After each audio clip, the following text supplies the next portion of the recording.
Hey guys, tonight we're diving headfirst into the dusty velvet drapes of Victorian England, a time when everyone had sideburns. Nobody trusted the government, and people believed that cheese was plotting against them. I hope you're ready, because tonight's journey is bizarre Victorian conspiracy theories that turned out to be true. Yes, you heard that right, real conspiracies, involving everything from poisoned wallpaper to secret pancake societies, all swirling around in a world powered by coal dust, gossip, and at least one dubious moustache wax. So, before you grab your tinfoil hat or put your monocle upside down, take a second to like the video and subscribe, but only if you actually enjoy what I do here. Leave a comment telling me which Victorian theory you'd most like to see in your HOA newsletter. Maybe also let me know if your neighbor is a little too interested in the price of shoe polish. Now, dim those lights, switch on a fan for that soothing background hum, and get comfortable. Ideally, somewhere your wallpaper won't try to kill you. Pull up the covers, yes. Even the ones that smell faintly of mothballs and regret, and settle in. Let's get curious for a second. Have you ever wondered, did Victorians really believe their hats were spying on them? Why were pigeons considered government informants? If someone handed you a cake shaped like the Queen's face, would you eat it or report it to Scotland Yard? Would you survive living in a society where your morning newspaper genuinely warned you about exploding crinolines? And now, congratulations. You've just woken up in the year 1875, right in the heart of London. The fog is thicker than your morning oatmeal, the gaslights flicker suspiciously, and someone is definitely watching you, possibly your own cat. Welcome to Victorian England, where paranoia isn't just a pastime, it's a lifestyle. You tug yourself awake in your boarding house bedroom, rubbing gritty Victorian sleep from your eyes, when you notice the wallpaper. That bright, fashionable green hue? It's not paint, it's arsenic. And as the damp morning air hits the walls, it starts releasing microscopic poison clouds. You sit there, slowly realizing your entire bedroom decor is basically a passive-aggressive assassin. Let's talk about wallpaper for a second, because Victorian England somehow turned interior decorating into a slow, elegant murder attempt. The room is cold. Not the crisp, refreshing kind of cold. More like the damp, clingy cold that makes your bones feel like they're filled with old soup. Fog presses up against the window like a nosy neighbor, and the air smells faintly of coal smoke, wet wool, and whatever your landlord insists is lavender polish, but is actually just vinegar and denial. And there it is again, the wallpaper. Glorious, fashionable, bright green. The kind of green that says, I am cultured, I own at least one piano, and I'm not afraid to show it. Victorians loved it. This shade of green was considered luxurious, modern, and daring, which is a very fancy way of saying it was considered worth dying for, because the pigment, the very thing giving it that stunning emerald glow, was made with arsenic, specifically the kind of arsenic that makes your home quietly toxic while still looking like a tasteful botanical garden. It's like if someone decorated your bedroom with gourmet candles, but the candles were also releasing small amounts of invisible poison every time you exhaled. The vibes are immaculate. Your organs are not. You swing your legs out of bed, and your bare feet hit the floorboards. They're so cold you briefly worry the wood itself is frozen. Not metaphorically, physically frozen, like your room has been unplugged from reality overnight. Your bed is a thin mattress filled with straw or horsehair or some mysterious material that feels like it was collected from the street. You're already itchy, but now you're also potentially being poisoned by your walls. A truly complete Victorian morning experience. You glance around the room and take stock of your situation. The wallpaper pattern is floral, curling vines, leaves, and little decorative clusters meant to look charming and calm, which is hilarious because the wallpaper is actively trying to poison you through the power of aesthetics.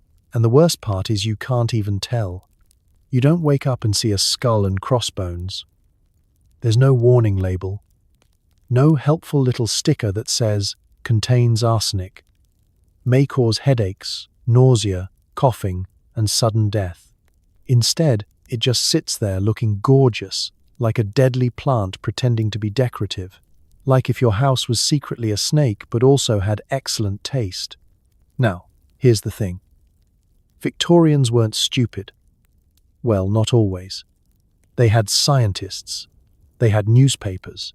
They had entire societies devoted to discussing the dangers of things in extremely formal language. But they also had a major weakness.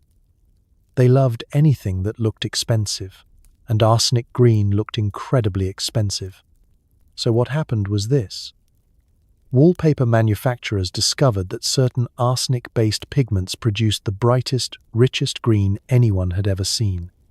It was bold. It was striking. It made your parlor look like you had money, class, and no interest in living past 35. And it wasn't just wallpaper. Arsenic showed up everywhere, in paint, fabric dyes, artificial flowers, even children's toys.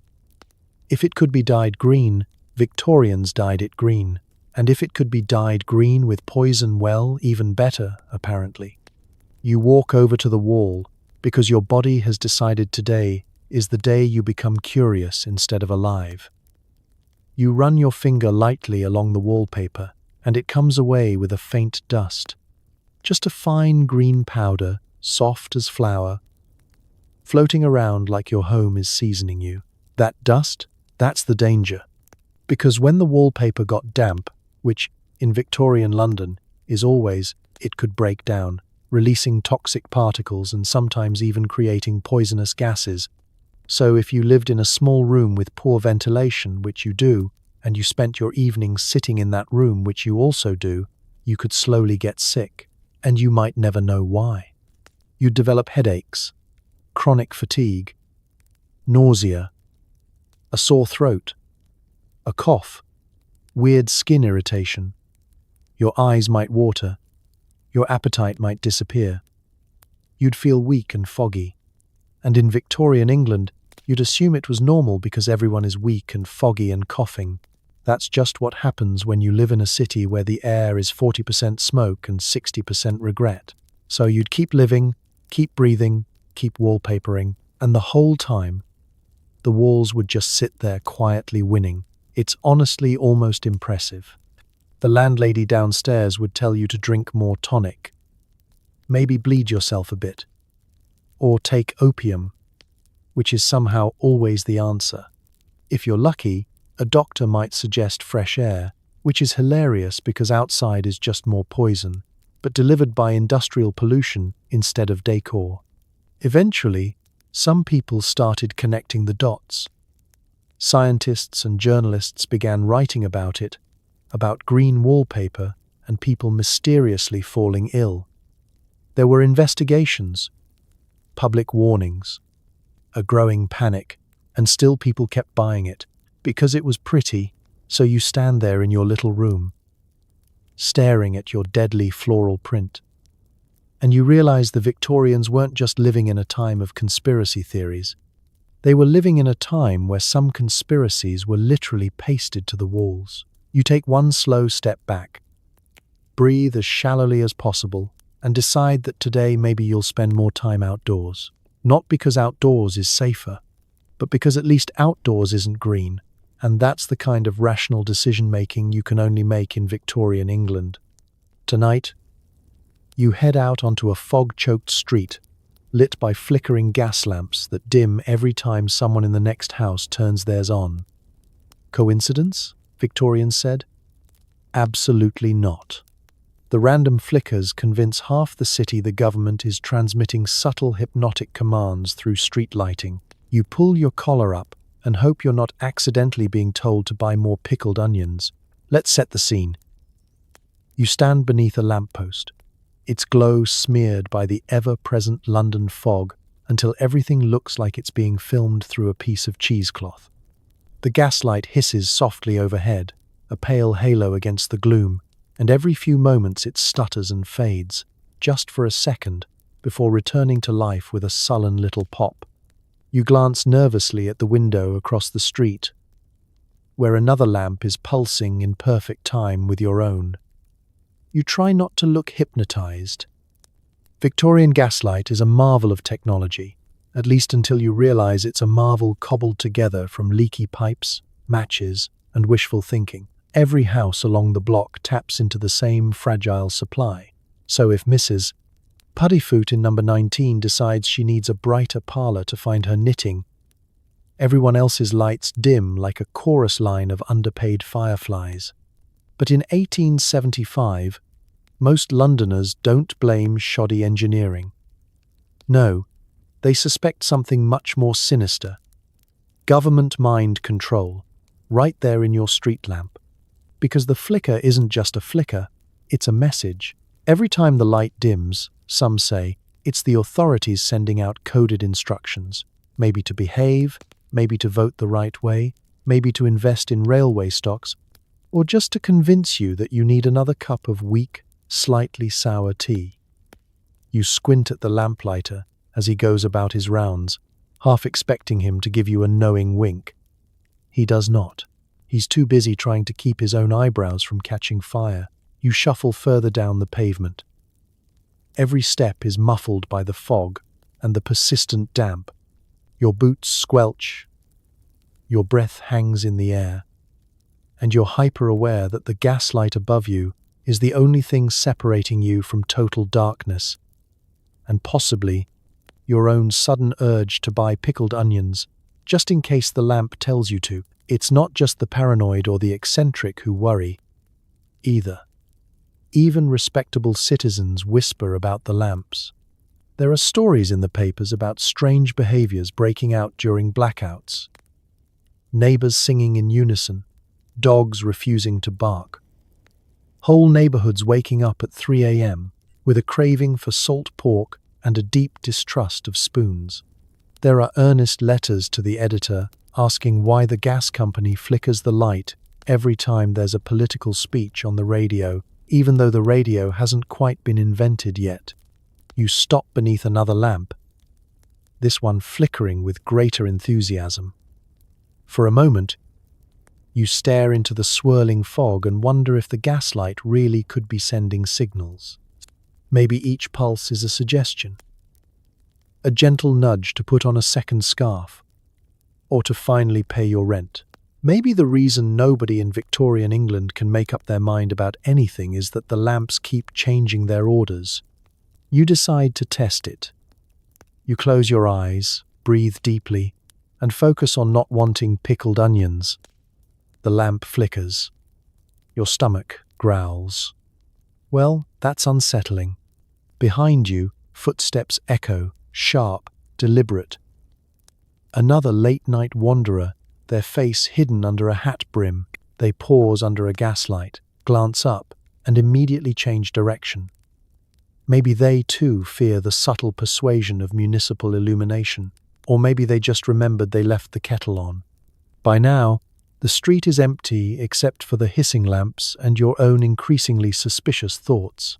It occurs to you that, even if the gaslights aren't beaming out mind control messages, the simple fact that everyone thinks they might be is almost as powerful. If you believe you're being hypnotized by street lamps, are you really free to make your own choices, or are you just following the world's dimmest instructions? You duck down an alleyway, out of the light, and immediately regret it.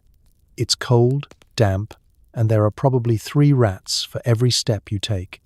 You hurry back under the gas lamp, suddenly grateful for its flickering presence, hypnotic messages and all. In Victorian England, you realize sometimes the most comforting thing about a conspiracy is that at least someone is in control, even if it's just a faulty pipe, a nervous lamplighter, and a government plot to sell more onions. And as you finally reach your stoop, the lamp overhead glows steady. You sigh with relief, then wonder if that, too, was exactly what it wanted. Rumors spread that Queen Victoria had a shadow double used for errands, parades, and possibly scolding misbehaving dukes. As you drink your morning tea, you wonder if the stern woman you bowed to yesterday was the real monarch or just Mildred from Buckingham's laundry department wearing a crown 2 sizes too big. Let's set the stage. You're sitting in your tiny parlour, the wallpaper only mildly poisonous, and the morning's fog is so thick you could butter it and call it breakfast. You sip your tea, glancing at the newspaper, when you spot the latest society gossip. Apparently, Her Majesty Queen Victoria, the most photographed, paraded, and publicly mournful person in England, might not be one person at all. This isn't your average palace intrigue. No, this is the Phantom Queen theory.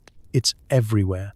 At the market, in the taverns, between mouthfuls of cold mutton pie, people whisper about Victoria's shadow double. They say there's a secret twin, a woman identical in stature and scowl, pressed into royal service when the Queen has better things to do, like avoiding garden parties or experimental cheeses. And honestly, who could blame her? If you had to sit through 147 consecutive ribbon cuttings, you'd send your twin too.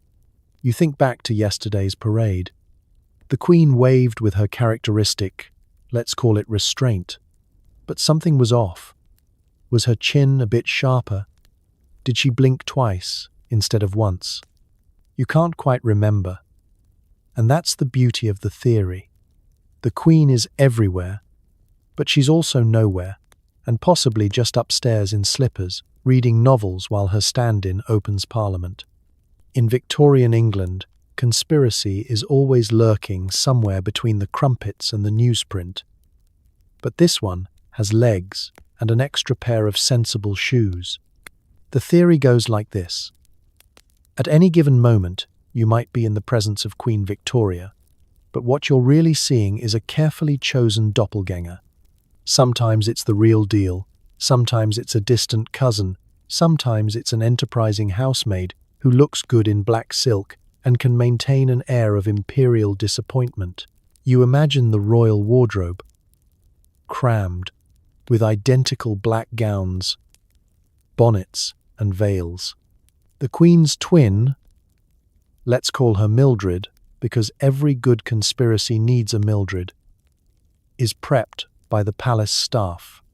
She practices the royal glare, the subtle sigh of disappointment, and the deeply British ability to sit perfectly still for 4 hours while being painted by someone named Sir Edwin. Mildred is a quick learner. She knows not to smile at the wrong lord, not to trip over corgi leashes, and how to nod gravely at political matters she only half understands. The real Victoria, meanwhile, gets to nap, eat unseasoned vegetables, and avoid small talk about agricultural yields in Cornwall. You take another sip of tea, suddenly uncertain if you've ever actually seen the real Queen. Maybe she's been delegating all along. Maybe that time she opened a new sewer system in Walthamstow, it was just Mildred in a borrowed brooch and a cloud of nervous talcum powder. The palace guards know, of course, but they're not saying. Their pension depends on silence and a keen eye for wigs. Of course, the theory isn't just about laziness. There's the security angle too. It's said that the double is dispatched whenever the Queen is at risk, if there's unrest in the city, or if the royal kitchen is serving salmon mousse again. Let Mildred do the public waving while the real Queen checks for poison in her scones. Fair enough. And then there are the stories of near disaster. The parade where the Queen's carriage briefly went the wrong way, only for the Queen to mutter, "Left at the fountain, dear," like always. Or the time 2 Victorias were reportedly spotted in different corners of Windsor on the same afternoon. Officially, the palace says these are rumours, or the effects of strong gin. Unofficially, it's just good logistics. You look at your reflection in the teapot. Could you pass as a royal in a pinch? All it takes is a little stoicism, a firm handshake, and an expression that says, "I'm thinking about taxes." As you set your tea down, you can't help but admire the sheer absurdity of it all. In a world where anything can be true if you whisper it enough times, why shouldn't there be 2 queens? Or 3? Or 6?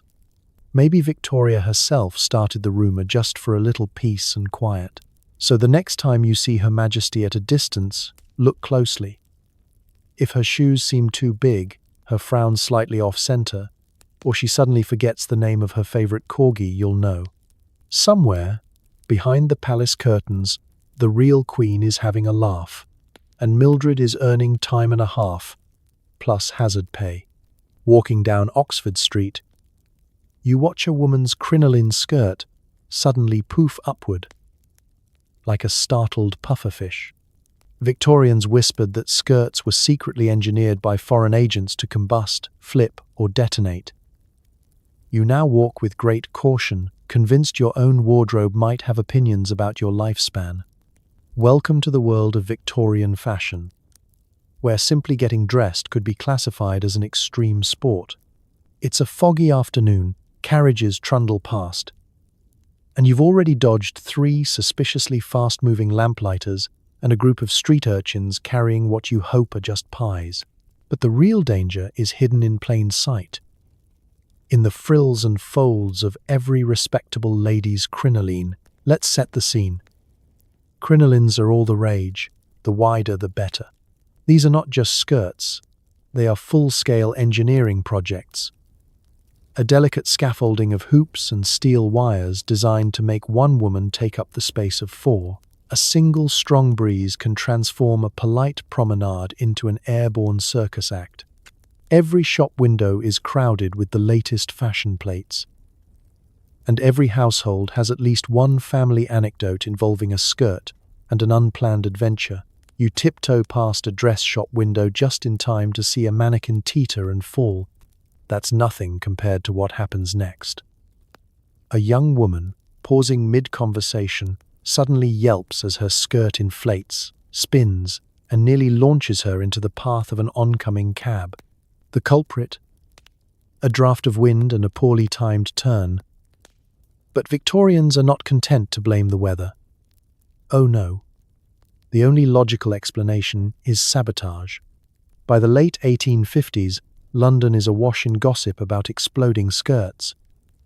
It starts as a joke, a nervous titter at parties, but it escalates. What if these massive crinolines aren't simply impractical? What if they're a plot? What if continental rivals, jealous of British fashion, are sending over skirt designs with built-in hazards? Some even claim the French are behind it, seeking revenge for centuries of terrible wine reviews. Soon the newspapers join in. Satirical illustrations show ladies taking flight, or entire church pews upended by a single careless spin. Articles warn that an incautious skirt might catch on a passing gas lamp or fireplace, erupting into flames with a tragic but fashionable poof. There are horror stories about the static electricity generated by petticoats, tales of skirts doubling as secret message carriers, or entire gatherings disrupted when one too many ladies squeeze through a narrow doorway and become hopelessly entangled. And beneath all the rumors, there's a glimmer of truth. Crinolines were, in fact, dangerously flammable. Made of cotton, linen, and horsehair, covered in fabric treated with all sorts of mysterious chemicals, they were essentially wearable tinderboxes. One careless brush with a candle, and the whole affair could go up in smoke faster than you can say, past the smelling salts. As you walk, you notice ladies giving each other a wide berth, skirts creaking ominously, as if warning each other to keep their distance. Mothers whisper to their daughters to avoid open flames, sudden breezes, and men with large mustaches. Always good advice, really. If you're especially unlucky, you might get caught in the crossfire, or, in this case, the cross skirt. And what about the gentlemen? They're not safe either. One wrong move at a crowded dance, and you could find yourself clotheslined by a rogue hoop, tripped by a passing bustle, or momentarily blinded by a sudden cloud of lace. There's a special tension at every social gathering. A polite, but very real sense of danger. No one wants to be the next cautionary tale. You look down at your own modest wardrobe and wonder, could your own coat harbor some hidden vendetta? Maybe your hat is plotting to embarrass you at the next church service, or your gloves are conspiring with your scarf to stage a daring escape. As the afternoon wears on, you watch another woman dart across the street, her skirt bobbing and weaving like a competitive balloon. She makes it safely, shooting a suspicious glance at the lamplighter, who quickly looks away. You find yourself walking a little more carefully, keeping to the edge of the pavement, one wary eye on every hoop skirt in sight. It's not paranoia if everyone's thinking it.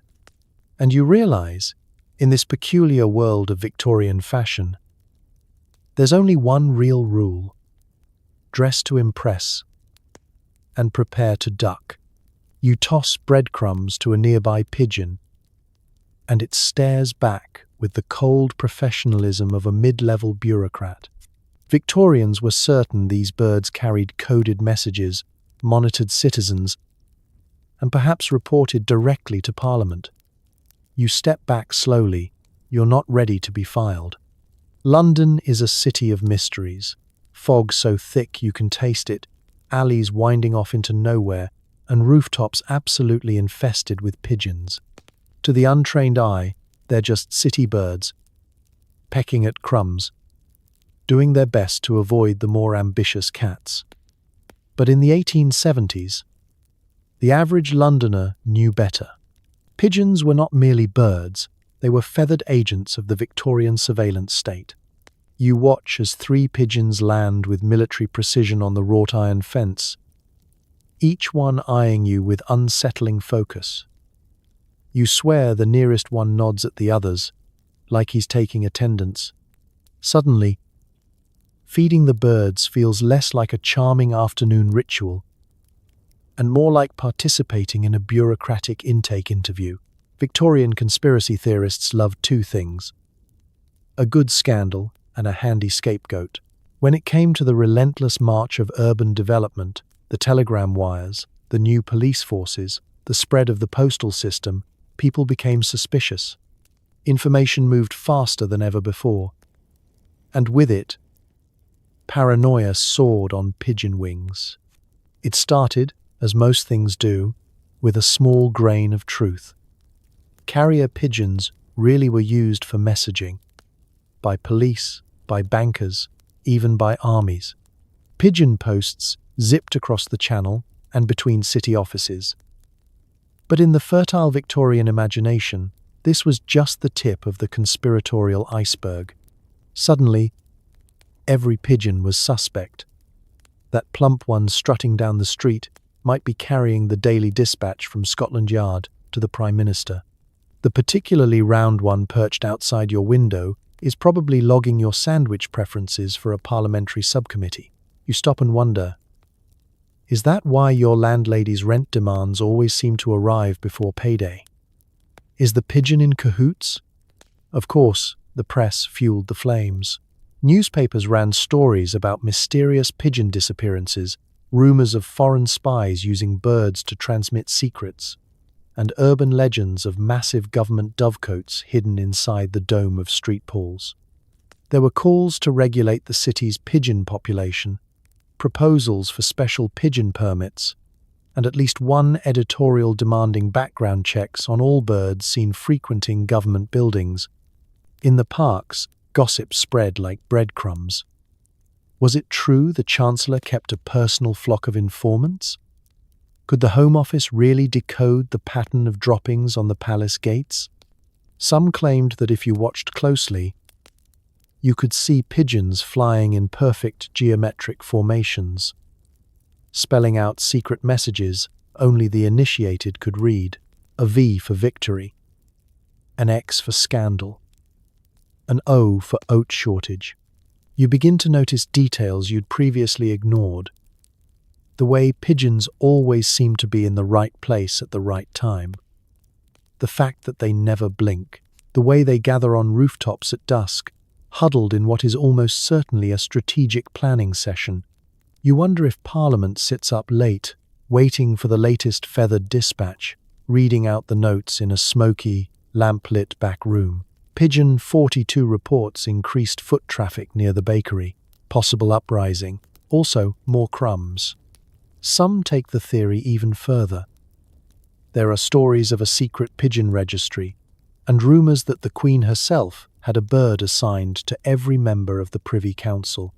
The truly committed believe there's a master pigeon, an ancient, world-weary bird who's been spying on London since the Great Fire, watching society rise and fall, one crumb at a time. The truth, of course, is a little less dramatic. Pigeons do deliver messages, but most of their time is spent stealing food, staring into space, and perfecting the art of looking busy. If anything, they're less government agents and more tiny, judgmental bureaucrats. Always present, rarely helpful, and somehow in charge of everything important. You finish your breadcrumb donation, and the nearest pigeon fluffs its feathers with practiced disdain.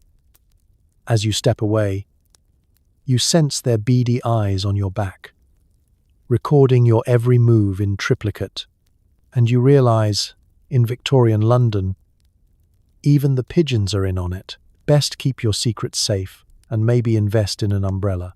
You stand in a crowded telegraph office when a strange rhythmic clicking fills the air. Someone whispers that spirits use the cables to contact the living. Suddenly, the message you're sending feels less like a note to your cousin and more like a voicemail for ghosts. It's another damp Victorian evening in London, and you find yourself queued between a banker with a nervous moustache and a lady fanning herself with a newspaper that's at least 3 days out of date. The telegraph operator sits behind a battered wooden counter, one eye twitching with the strain of decoding messages and possibly the lingering effects of consuming too much lead-based ink. You clutch your telegram, arriving Friday, stop. Please have kippers ready, stop, and stare at the shiny brass instrument that's about to turn your everyday concerns into staccato bursts of electrical noise. All around, the room is alive with the sound of tapping, clicking, and a low, constant hum. It's not the friendly hum of a modern appliance, but something eerier, as if the air itself is alive and plotting. You listen as a wave of coded dots and dashes races down invisible wires, slipping through the city like secrets through a sieve. The Victorians were famously fond of technology, but also of ghosts. Combine the two, and you get a telegraph system that, to many, felt less like a tool and more like an intercom for the afterlife. You shuffle forward in line, trying not to make eye contact with the wall portrait of Queen Victoria, or possibly her secret twin. You're not sure. Suddenly, the clicking gets faster, and someone in the corner mutters, "There it is again. The spirits are restless tonight." A shiver runs down your spine. Is that message really destined for Liverpool, or is it a spectral SOS from the other side? Victorians were obsessed with communication, especially with people who were inconveniently dead. Seances were all the rage. Mediums could charge a month's wages for an hour of candlelit table rapping, and every newspaper seemed to publish the latest scientific report on spiritual correspondence. But the Telegraph took things a step further. At least with a Ouija board, you could blame your cousin for spelling out, "buy more marmalade." With Morse code, nobody could be sure just who or what was on the other end. Rumours swirled through drawing rooms and public houses alike. Late at night, operators would receive indecipherable transmissions, frantic clicks, repetitive phrases, cryptic warnings, sometimes in English, sometimes in languages nobody recognized.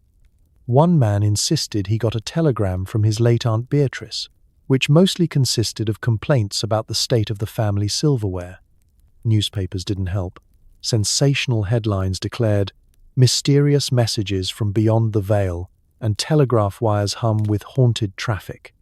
The more skeptical souls chalked it up to crossed lines, operator error, or the effects of inhaling coal fumes. But for many, the evidence was clear. If there was an afterlife, it had an unlimited line of credit and absolutely no respect for business hours. You finally reach the counter. The operator, looking as if he's seen too many ghosts already today, asks for your message. You hesitate, then scribble an extra love to the family. Stop. No ghosts. Stop. Just in case the line is listening. As the operator taps out your words, you watch his fingers move with mechanical speed. Each press of the key sending invisible energy down a wire that stretches for miles, maybe even crossing the boundary between worlds. You imagine your cousin receiving the telegram, only to find a mysterious addendum. Regret to inform you, Aunt Mildred says the teapot is haunted. Stop. Behind you, two elderly ladies clutch at each other's arms, convinced that the last transmission contained a warning about next Sunday's roast. The banker checks his pocket watch and mutters about rising from the grave to protest the interest rates. The line moves, the messages flow, and the telegraph continues to click, tirelessly, eerily, as if driven by something more than simple machinery. You step out into the fog, a little less certain that your telegram is the only message making its way down the wire tonight. You take one last look at the glowing windows of the office and wonder if, somewhere in the tangled labyrinth of cables, the ghosts are listening, waiting, and maybe even sending their own Morse code replies. In Victorian England, technology always came with a twist, and sometimes a whisper from the other side. Descending into the city's underbelly, you swear every tunnel looks deliberately maze-like. That's because some Victorians believed the sewer system wasn't just for waste, but a clandestine transport network used by spies. You try not to think about what it smells like to travel undercover through literal sewage. Let's be honest, no one wakes up and dreams of wandering the Victorian sewers. Yet here you are, clutching a handkerchief over your nose and stepping gingerly across the damp bricks of London's labyrinthine underworld. Above ground, the city hums with clattering hooves and gossip. Down here, every footstep echoes into infinity.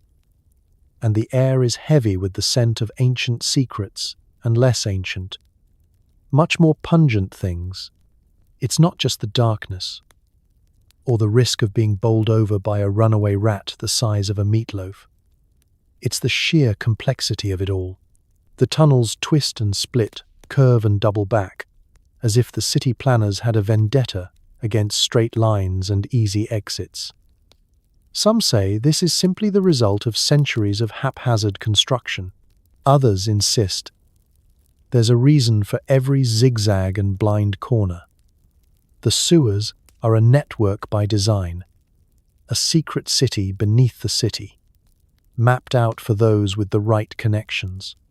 Victorians had a deep, unwavering faith in both progress and paranoia. As soon as Joseph Bazalgette's grand sewer system started clearing the Thames and saving London from the Great Stink, conspiracy theories started bubbling up alongside the effluent. People whispered that the sewers weren't just about sanitation. No, they were the arteries of underground intrigue, the hidden highways for spies, thieves, and anyone who wanted to cross the city unseen. You imagine yourself as a shadowy operative, dodging through ankle-deep water, slipping through side passages that don't appear on any official map. The brickwork is slick, your boots are never going to recover, and every so often you stumble across odd chalk marks. Were those left by maintenance workers? Or is that an invitation to a secret meeting of the International Brotherhood of Turnip Smugglers? Maps of the sewers became an obsession. There are rumors of forbidden blueprints stashed in the back rooms of gentlemen's clubs, and whispered tales of private tours for the very rich or very reckless. They say that if you know the right code, you can slip from Westminster to Whitechapel without ever emerging above ground, bypassing tolls, nosy bobbies, and, ideally, daylight. And the idea isn't so far-fetched. Victorian London was a city obsessed with privacy and subterfuge. Secret societies flourished. Every week, a new scandal was blamed on continental agents using the sewers to ferry messages or smuggle unregistered cheese. The tabloids loved it, French spies seen near Fleet Sewer. Is England at risk? Never mind that the only thing the French spies would have learned was how to ruin their boots and develop an aversion to English plumbing. Some even speculated that the sewers themselves were built with extra chambers, deliberately omitted from public records. Hidden alcoves for clandestine meetings, or rat rooms designed for secret exchanges of documents, pastries, or both. When a politician's scandal broke, it was assumed, naturally, that vital evidence had been spirited away beneath the city, escorted by a flock of rats in tiny top hats. You trudge onward, following a particularly confusing turn, and realize that without a guide, you'd be hopelessly lost within minutes. This is comforting, in a way. If you can't find your way out, neither can the enemy agents or criminal masterminds. It's like a very smelly moat, but with more atmospheric dripping.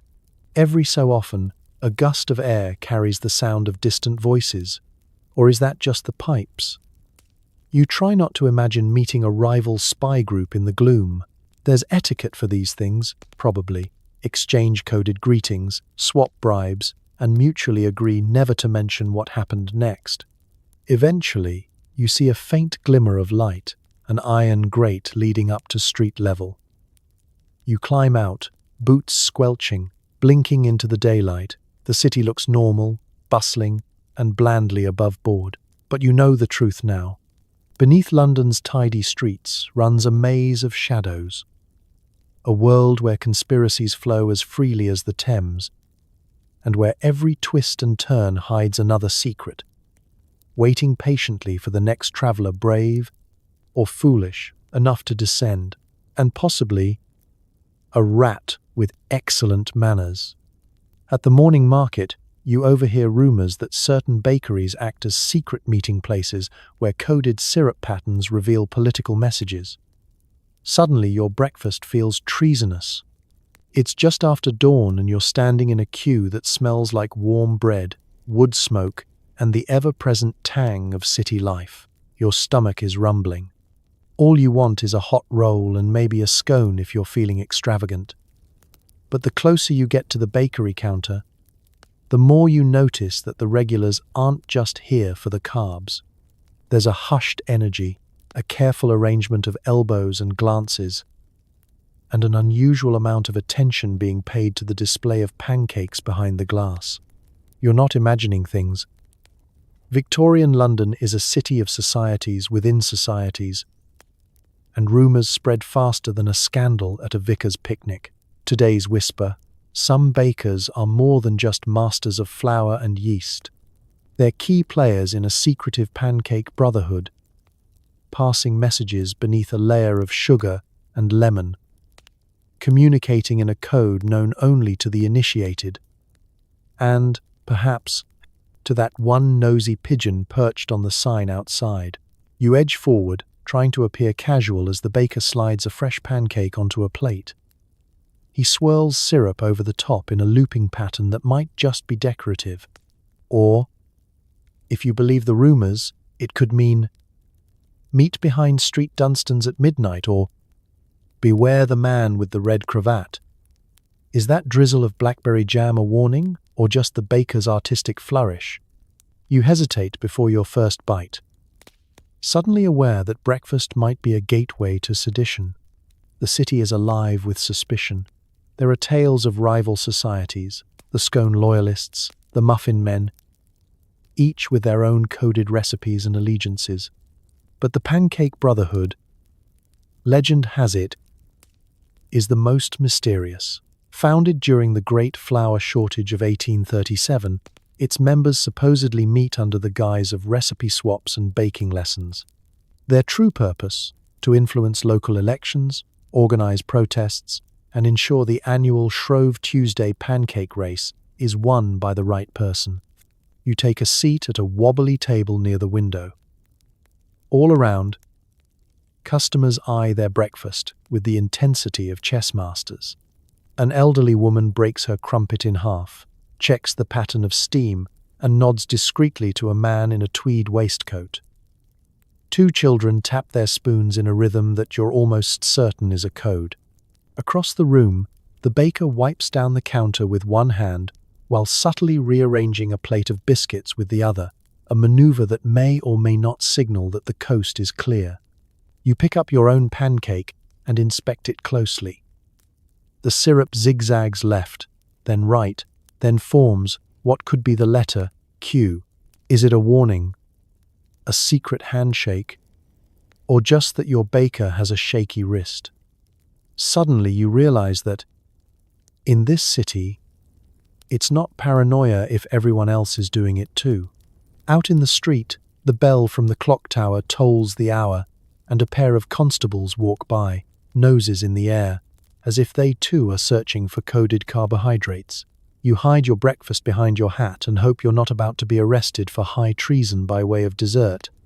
As you chew, you try to decode every flavor, every texture, every suspiciously placed raisin. You wonder if the pancake itself is just a distraction, the real message delivered by a particular blend of spices or the exact temperature of the tea. You glance nervously at the baker, who gives you a wink so subtle it might be a blink. Or it might mean revolution at noon. Finally, you finish your meal and prepare to leave, trying to walk as innocently as possible. The city feels changed. Every bakery window hides the possibility of subversion. Every pastry shop could be the headquarters of the next great plot. As you pass back through the market, you catch a glimpse of the baker rearranging the pancakes, this time swirling the syrup into a perfect spiral. Is it just for show? Or is history being written in sugar, one breakfast at a time? In Victorian London, nothing, not even your breakfast, can be trusted to be just what it seems, and you realize, with a certain nervous pride, that you have survived another morning in the Pancake Brotherhood's watchful gaze. One day, mustard jars vanish from shelves across London. Some claim it's a trade issue. Others insist it's a distraction from a deeper conspiracy. As you bite into a flavorless sandwich, you realize blandness may be a government plot. It begins innocently enough. You're at the grocer's, searching for that familiar bright yellow jar to liven up your otherwise tragic lunch. There's an empty spot where the mustard should be, a few apologetic pickles, and a lone jar of what looks suspiciously like mayonnaise, with trust issues. You ask the shopkeeper, who shrugs with the wide-eyed look of someone who has already been interrogated by 3 other desperate sandwich enthusiasts that morning. No mustard today, they say. No mustard tomorrow, either. Maybe next week, but don't count on it. You buy your bread and cheese, try to act unfazed, but there's a tremor in your soul, and a very real fear that your lunch is about to get a lot less interesting. By the next afternoon, the shortage is all anyone can talk about. At the market, the newsboys shout headlines about continental shipping disputes and sinister sabotage in the spice trade. Meanwhile, the more creatively paranoid customers whisper that the missing mustard is a smokescreen, a red herring, a way to keep the public focused on their bland sandwiches while something truly diabolical brews behind closed doors. You overhear wild theories at the bakery. Some claim a shadowy mustard cartel has cornered the supply, driving prices up and forcing the city into a new era of tasteless lunches. Others mutter that Parliament is behind it all, hoping to demoralize the working class by robbing them of their only lunchtime joy, just in time for a vote on factory reforms. Then there's Mrs. Farnsworth from next door, who swears she saw a man in a top hat buying up all the mustard jars at dawn, loading them into an unmarked carriage driven by a horse with suspiciously yellow fetlocks. She's convinced it's a plot to overthrow the monarchy, or perhaps just the work of a very hungry duke with a fondness for sausages. As for you, you just want your sandwich to taste like something other than regret. You bite into your lunch and sigh. It's bread, cheese, and an existential crisis. You chew, you swallow, you wonder if you're still alive. A week passes, then 2. Recipes circulate in the press. how to make your own mustard from scratch using turnips, or how to cope with flavorless meals through the power of positive thinking, black market mustard appears, sold in alleyways by teenagers with mysterious stains on their cuffs. You consider buying a jar, but the risk of being caught in an underground condiment sting operation is too great. In the clubs and coffee houses, debate rages. The politicians insist it's just a trade hiccup, but every day that goes by without mustard makes the city's population more restless, more suspicious, and more prone to outlandish speculation. Some say the shortage is a clever way to monitor public patience. Others suggest it's punishment for the previous year's pepper scandal. There's even a brief panic when horseradish stocks dip, an event that nearly brings the city to its knees. Then, just as suddenly as it vanished, the mustard returns. Quietly, almost sheepishly, it reappears on the grocer's shelf, nestled between the relishes and the suspicious mayonnaise. There's no explanation, no apology, just a quiet sense of relief and a surge in sandwich-related optimism. But the damage is done. No one trusts their condiments anymore. Every time you reach for the jar, you wonder, will it be there tomorrow? Or will you wake up to another government-issued press release about supply chain difficulties and find yourself gnawing on a joyless roll? You slather mustard on your sandwich with newfound gratitude, savoring the sharp, spicy burn that says you're still free for now. In Victorian England, you learn even the blandest lunch can hide a conspiracy, and you make a mental note to always keep a backup jar just in case the flavor police strike again. Victorians adored ferns. Maybe too much. Some worried their decorative plants were spying on them, rustling leaves to indicate coded responses. You watch a fern sway in a breeze that doesn't exist and decide to sleep with one eye open. Let's begin with the basics. Victorians took their houseplants seriously, really seriously. Walk into any respectable parlor and you'll see ferns crowding every surface, clustered in corners, dangling from macrame baskets, looming like green, feathery sentinels over the furniture. To the average guest, it's a sign of good taste and modernity. To the conspiracy-minded, which, in Victorian London, is most people after a second cup of tea, it's something far more sinister. The rumours start quietly. Perhaps you overhear a nervous maid mutter that the aspedistra's always listening. Maybe a neighbour claims her palm waggled its fronds every time she mentioned her gambling debts. There's even talk at the market. My friend's spider plant shivers whenever she complains about the price of coal. You scoff at first, but then you notice your own fern is unusually perky today, as if it's heard some juicy gossip and can't wait to pass it along. You pour yourself a cup of weak tea and try to ignore the tickle at the back of your neck. The leaves are absolutely still. Then, as soon as you whisper a bit of family business, I think the cook is stealing the sherry again, they give a subtle rustle. Coincidence? You try a few more phrases. Lord Witherspoon is a bore. I dislike boiled mutton. The Queen has a secret twin. And every time, the fern seems to move in reply. By the fourth test, you're eyeing the potted plant with suspicion usually reserved for nosy aunts and tax collectors. Soon, the city is abuzz with tales of plant espionage.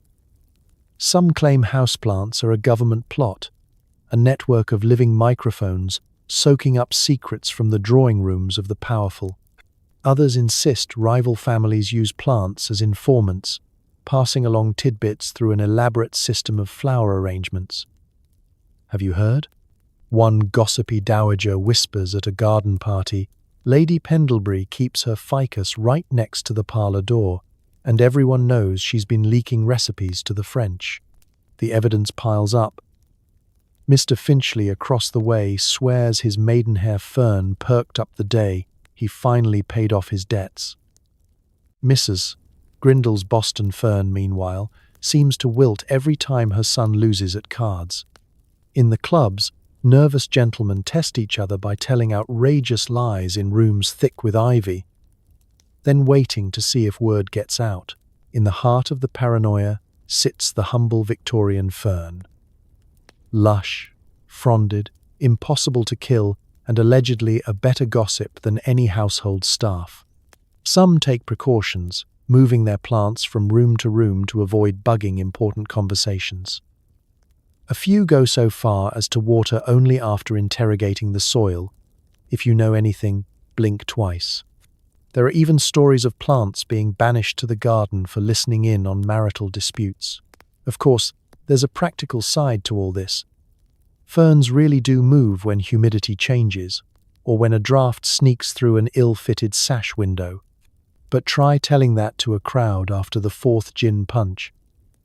The Victorians, after all, were experts at combining science with the supernatural.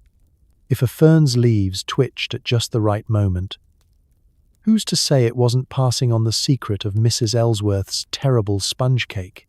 And, as with all great conspiracies, there's a hint of comfort buried beneath the absurdity. In a world where even your wallpaper could poison you and your skirt might explode, it's oddly reassuring to imagine your houseplants have opinions about your daily life. Maybe they're rooting for you, pun intended. Maybe they're just dying for more water.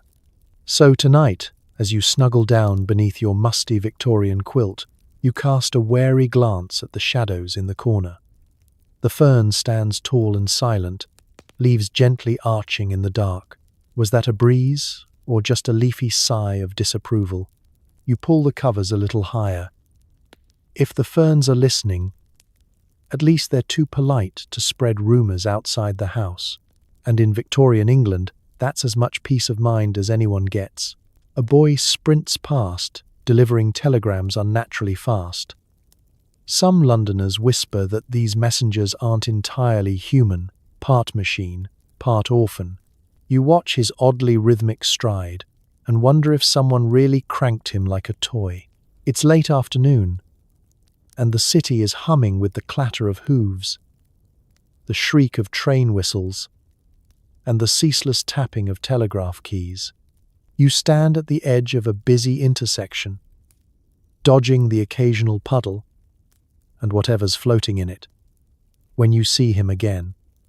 A messenger boy, jacket flapping, boots thumping out a beat so precise it could power a metronome. He dodges a carriage with impossible grace, delivers a telegram with one hand while adjusting his cap with the other, and is halfway down the street before you've even processed what happened. There's something almost eerie about these boys. London is full of them, pale-faced, underfed, and, at least to the suspicious eye, just a little too efficient. They never seem to tire, never break formation, never stop to tie a shoe or scratch an itch. Some say they never even blink. The ordinary explanation is that Victorian industry has turned child labour into a fine art. Give a hungry orphan a uniform and a purpose, and he'll move like the wind for a penny a day and the promise of leftover pie. But this is Victorian England, and no one ever settled for the ordinary explanation if a wilder one was available. So the whispers begin. Maybe they're not entirely human, these messenger boys. Maybe, late at night, someone winds them up behind the telegraph office, tightening invisible springs and oiling secret gears. How else to explain the way they race through the streets at all hours, unfazed by rain or fog or even the occasional loose sheep? How else to account for the way they always seem to know the shortest route, the best shortcut, the precise moment a carriage will stop to let them dart across the road? You remember a story you heard at the public house last week, told by a man who claimed to have once followed a messenger boy all the way from Charing Cross to King's Cross. He swore the boy never broke stride, never lost his way, and, most suspiciously, never slowed down when passing a sweets shop. It's not natural, the man concluded, nursing his ale. Human boys have to stop for toffee. The theory only grows when you spot two messenger boys pausing at a corner, glancing at each other with the solemnity of chess grandmasters. In perfect synchrony, they set off in opposite directions. as if responding to some secret signal only they can hear. You half expect to see a key protruding from the back of their jackets, slowly unwinding as they deliver the day's gossip and heartbreak across the city. Of course, there's a practical explanation. Messenger companies trained these boys to be lightning, fast, to memorize every alley and shortcut, and to run on little more than stubbornness and stale bread. Their uniforms, dark caps, red sashes, shiny brass buttons, turn them into miniature soldiers of progress, moving information faster than any horse or carriage. But in a city addicted to conspiracy, it's far more exciting to believe that somewhere, in a candle-lit workshop, an eccentric inventor is perfecting the next generation of clockwork couriers. At home that evening, you look out the window and see a messenger boy sprinting past, letters flapping from his satchel. For a moment, his shadow twists in the gaslight, and you're sure you catch a glint of metal beneath the hem of his coat. Then he's gone, leaving only a faint echo of footsteps and a lingering suspicion that, in Victorian London, technology and tenacity have merged in the most unexpected of places. You promise yourself you'll never look at a telegram or a toy shop display the same way again. In this city, even the errands have a mechanical pulse. Late at night in your rented room, the bookshelf creaks and shifts slightly. Victorians blamed ghosts. Skeptics blamed wood expansion. Conspiracists claimed carpenters were embedding secret listening devices in furniture. You just want to sleep without your dresser changing alignment. Let's set the scene. It's well past midnight, the coal fire is reduced to a few sullen embers, and the fog outside seems determined to squeeze itself through every crack in the window frame. You finally manage to tuck yourself beneath enough blankets to feel almost warm when a distinct creak slices through the quiet. You freeze, eyes open, and listen. There it is again, the bookshelf, gently shuffling itself half an inch away from the wall, as if it's bored and wants a better view. In modern times, you'd chalk this up to the house settling or a neighbour thumping on the other side of a paper-thin wall. But this is Victorian London, and such logic is for people with central heating and fewer unresolved issues.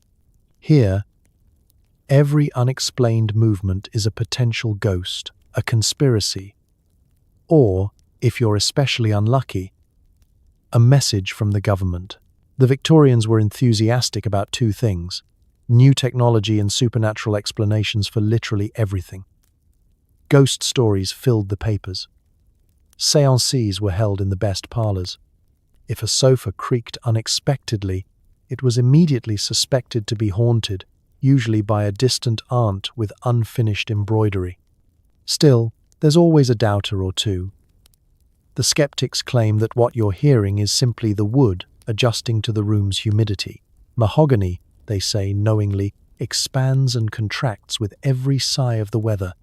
You're not convinced, especially when your chest of drawers seems to inch closer to the bed every night, like it's plotting to suffocate you with socks. But the real fun begins with the conspiracists. In every neighborhood, there's at least one self-styled expert who insists the cabinet makers are in league with the authorities. According to this theory, select pieces of furniture come equipped with hidden listening devices, elaborate arrays of pipes, springs, and whispering gears concealed inside otherwise innocent wardrobes. At any moment, the Prime Minister's agents could be eavesdropping on your complaints about the price of tea and your neighbor's questionable taste in wallpaper. You recall a dinner party story. A gentleman swore his bureau not only moved on its own, but also recorded his private correspondence and later repeated it, creaking out the exact same rhythm as his pen strokes, like some Morse code poltergeist. His wife promptly sold the offending bureau to her cousin, who later reported a sudden interest from the local constabulary. By the light of your bedside candle, you consider the evidence. The Victorians loved secret compartments and clever devices. Clockmakers and carpenters competed to see who could hide the most drawers, false bottoms, or pop-out writing desks in a single armoire. Is it so hard to believe that someone might have taken things one step further?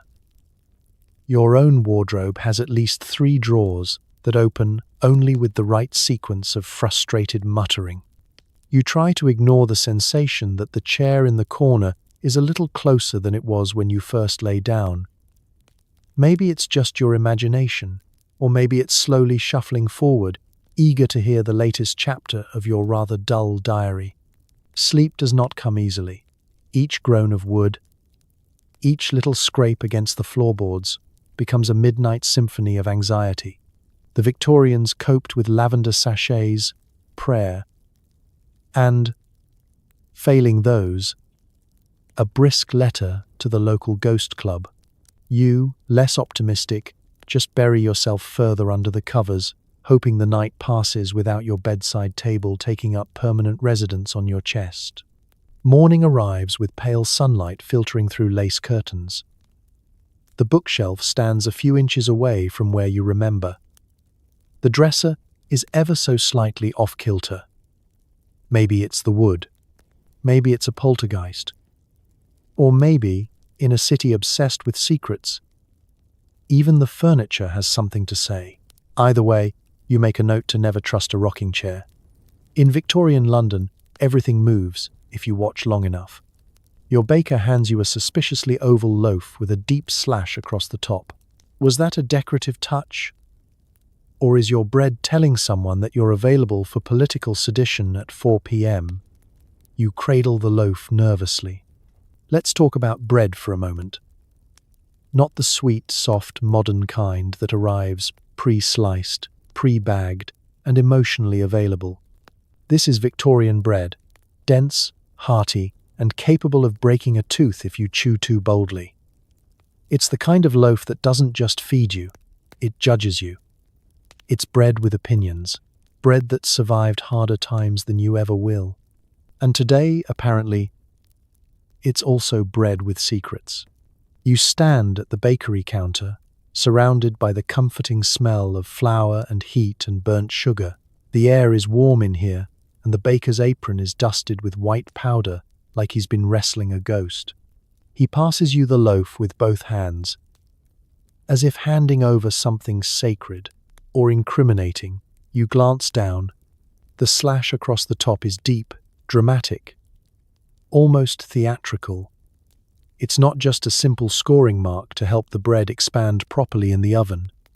No, this looks intentional, like a symbol, a deliberate cut made with purpose.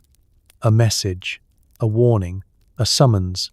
In Victorian London, rumours spread faster than cholera, and one of the newest rumours floating around is the bakery loaf cipher, the idea that certain breads, baked and sliced in certain ways, are being used to send coded messages between secret societies, radicals, and political agitators. The loaf is not just a loaf, it's a carrier, a delicious, chewy telegram in crust form. You try to look normal, but the loaf is heavy in your hands, like a guilty conscience with a crust. You're suddenly aware that everyone in the shop is watching you. Or maybe you're just paranoid. In Victorian England, there's a thin line between paranoia and being correct. A woman behind you whispers something about the Crescent Roll Rebellion. A man near the window stares at your bread, with an intensity usually reserved for courtroom trials and suspicious soup. Even the baker seems slightly too calm, wiping his hands on his apron and humming like he hasn't just handed you a potential membership invitation into an underground movement. You clear your throat. Is this just bread? The baker smiles a little too politely. That's what they all say. You leave the shop quickly, loaf tucked to your chest like a baby.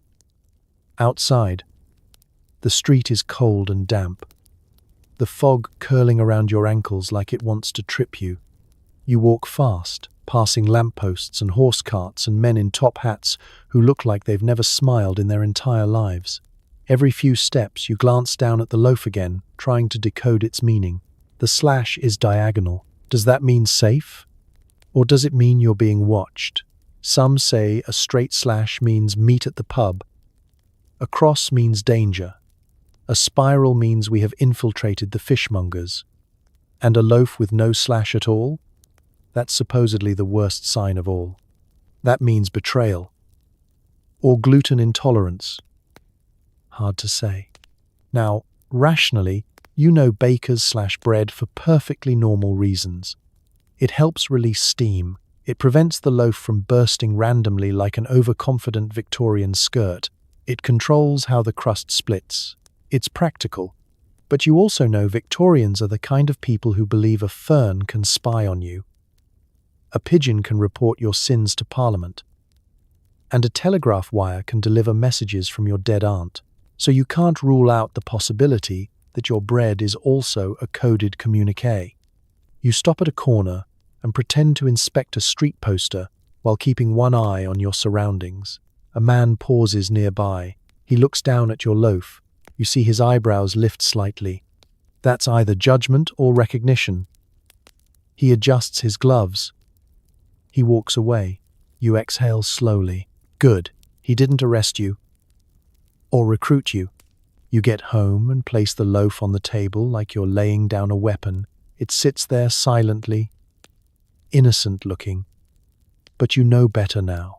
Bread is never just bread in Victorian London.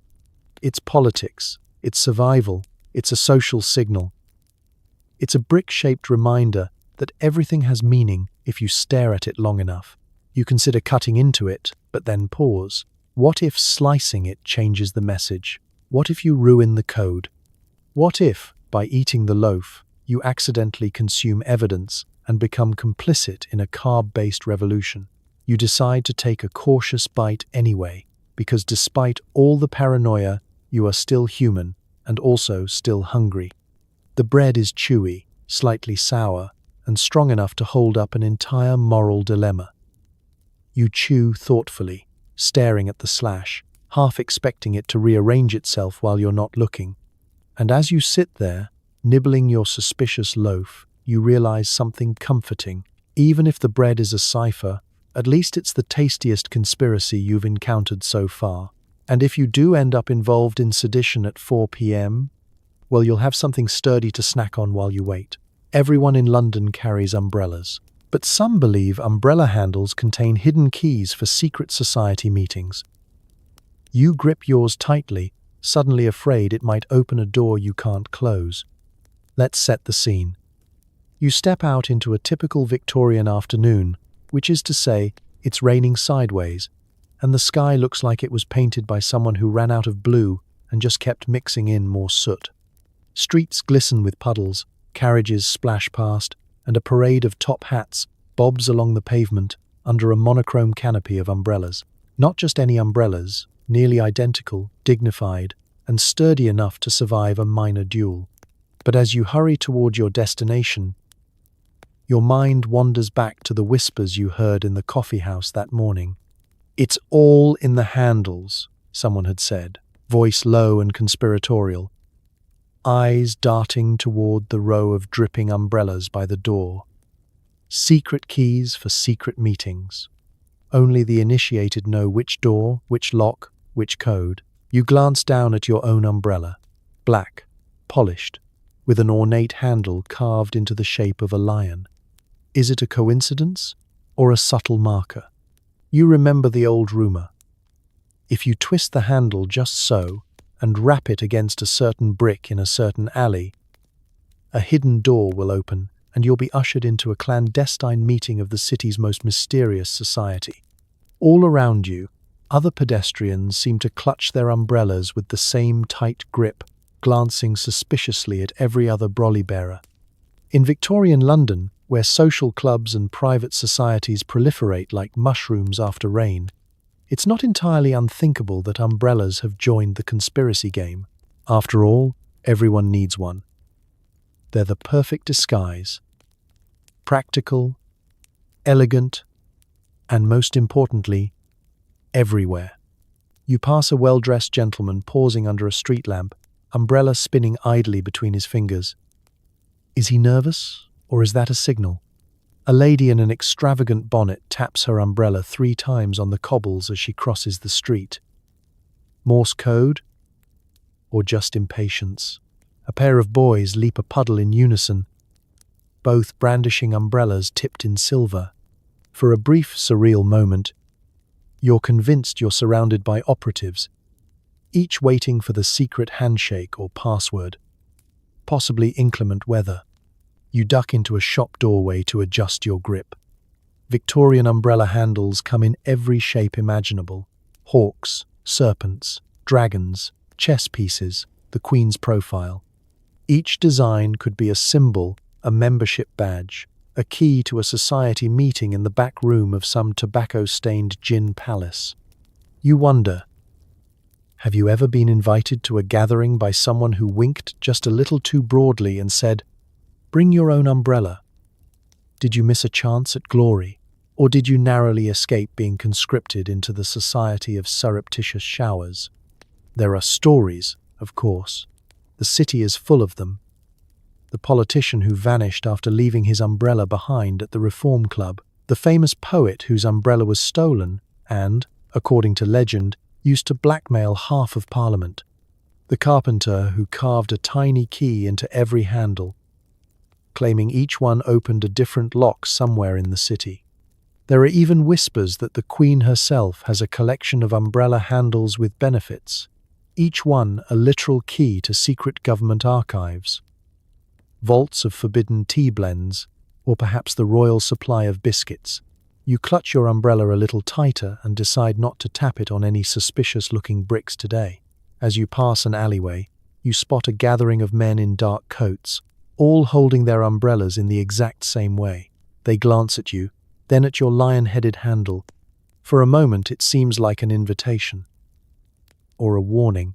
Rain drums a steady rhythm on the fabric above your head, and you press on, careful, watchful, certain now that in Victorian London, the real power doesn't hide behind locked doors or velvet curtains. It waits beneath an umbrella, handle turned just so, always ready to open the next secret passage, if only you dare to try. As you inhale the dense London fog, neighbours murmur that the government is mixing chloroform into it to calm the population. You breathe shallower, unsure if you're getting sleepy from the hour or the air. It's a classic Victorian evening in London, which is to say, you can barely see the tip of your own nose. The city is smothered in a thick, yellow-grey pea soup of a fog that seeps into every room, clings to every coat, and leaves even the most robust moustache slightly damp. You wrap your scarf tighter, glance at the gaslight flickering weakly through the gloom, and try to ignore the uncomfortable suspicion that your eyelids are growing heavier with every breath. The fog isn't just weather here, it's a personality, a city-wide practical joke played by nature and industry, and, if the latest gossip is to be believed, a government plot to keep the populace pleasantly subdued. You overhear it at the market, in coffeehouses, whispered in the queue for the omnibus. Have you noticed, darling, how sleepy everyone's been lately? It's not just the damp, it's chloroform. They're pumping it right into the fog. The speaker always lowers their voice at the crucial moment, as if the gas itself might be listening. You smile nervously at your neighbour, Mrs. Gibbons, who is convinced the authorities have been drugging the air for months. It's the only explanation, she hisses. Last week I fell asleep mid-sentence. During my own sentence. She leans closer, eyes wide. My husband's been napping after breakfast. That hasn't happened since the incident with the sheep. You try to reason with yourself. Surely, it's just the late hour, or maybe it's the sheer exhaustion of daily Victorian life. Dodging, exploding skirts, suspicious bread, and yes, the ever-watchful houseplants. Still, the city's chronic tiredness is hard to ignore. Even the pigeons seem drowsy, huddled together on the rooftops with one eye cracked open, as if halfway through a compulsory government nap. Science, as usual, tries to intervene. Doctors in the papers explain that the fog is caused by a cocktail of coal smoke, industrial pollution, and river mist. They warn about bronchitis, not brainwashing. But when has a sensible explanation ever stood a chance against the thrilling terror of a city-wide chloroform conspiracy. You walk a little slower, feeling the damp settle into your bones and the first faint tug of sleepiness at the edge of your mind. Your boots make soft, muffled sounds on the cobbles.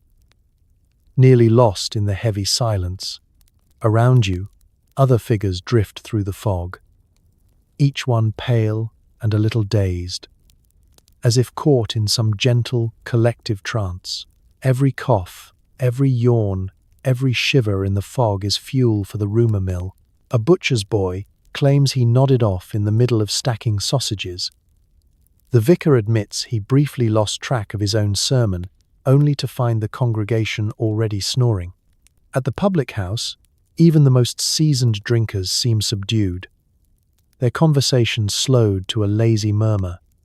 "It's the fog," someone says, voice drowsy. "There's something in it. Makes you forget what you were talking about. You become hyper-aware of every inhale. Is your head spinning, or just heavy with stories? Was that shadow a pedestrian, or a hallucination conjured by lack of oxygen and too many rumors? You clutch your coat tighter and focus on keeping your feet moving. One foot, then the next. Don't let the fog win. At home, you peer suspiciously at the window, half expecting to see the glass itself fog over with a sleepy, narcotic haze. You open a crack for fresh air, but all that does is invite another dose of suspicious mist into the room. The family cat immediately curls up and falls asleep.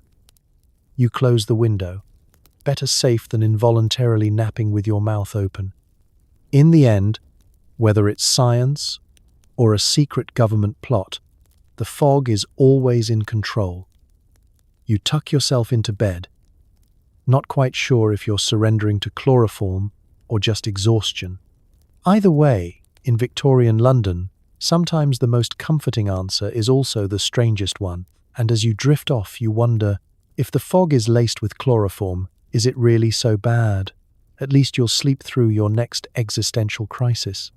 Victorian milk was notoriously unreliable, watered down, contaminated, or mysteriously chunky.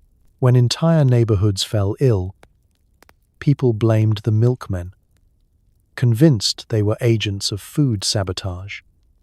You eye your morning glass with deep distrust. Let's set the scene. It's breakfast in 1870s London, and you're standing in the kitchen staring down a mug of pale, wobbly liquid. Your porridge glares back, as if to say, "I don't trust it either." The milkman has just come and gone, his cart rattling down the cobbled street, leaving a trail of clinking bottles and neighborhood anxiety. For many, this is the highlight of the day. For you, it's an existential gamble.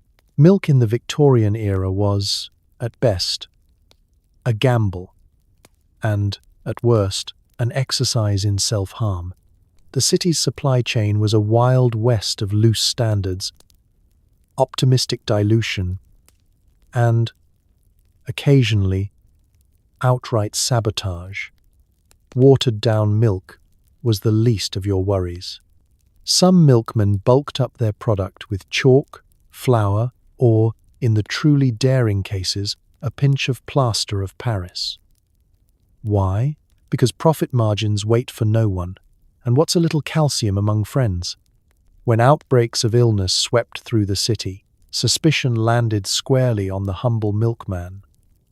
No sooner did the first stomachache hit than the whispers began. "He's working for them, you know." Them, of course, being whichever shadowy entity fit the mood, foreign saboteurs, radical reformers, or even the government itself. It wasn't just the milk's mysterious consistency or suspicious taste. It was the timing. The entire neighborhood would fall ill after a fresh delivery, and the conspiracy practically wrote itself. There were other warning signs. Bottles left out overnight would sometimes separate into layers that no science could reasonably explain. Was it fermentation? Sabotage? A natural phenomenon? The Victorians preferred a more dramatic answer. Clearly, the milkmen had gone rogue, carrying out a nefarious plan to weaken the nation, one soggy bowl of oats at a time.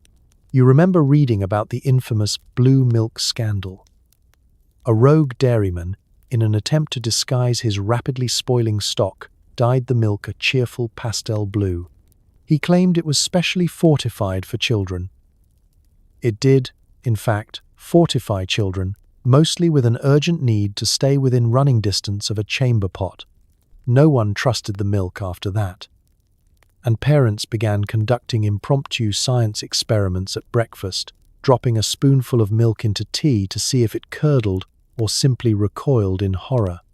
Of course, not every milkman was a saboteur. Most were underpaid workers doing their best with what the city's sprawling, unregulated dairies delivered. But in the Victorian imagination, the shadow of conspiracy loomed larger than logic. It didn't help that the milk route itself was a web of secrets, mysterious alleyways, locked gates, and houses that sometimes changed addresses just to confuse deliverymen and, presumably, the foreign powers backing them. The newspapers fanned the flames with stories about the midnight milkman, an alleged figure who switched good milk for bad under cover of darkness.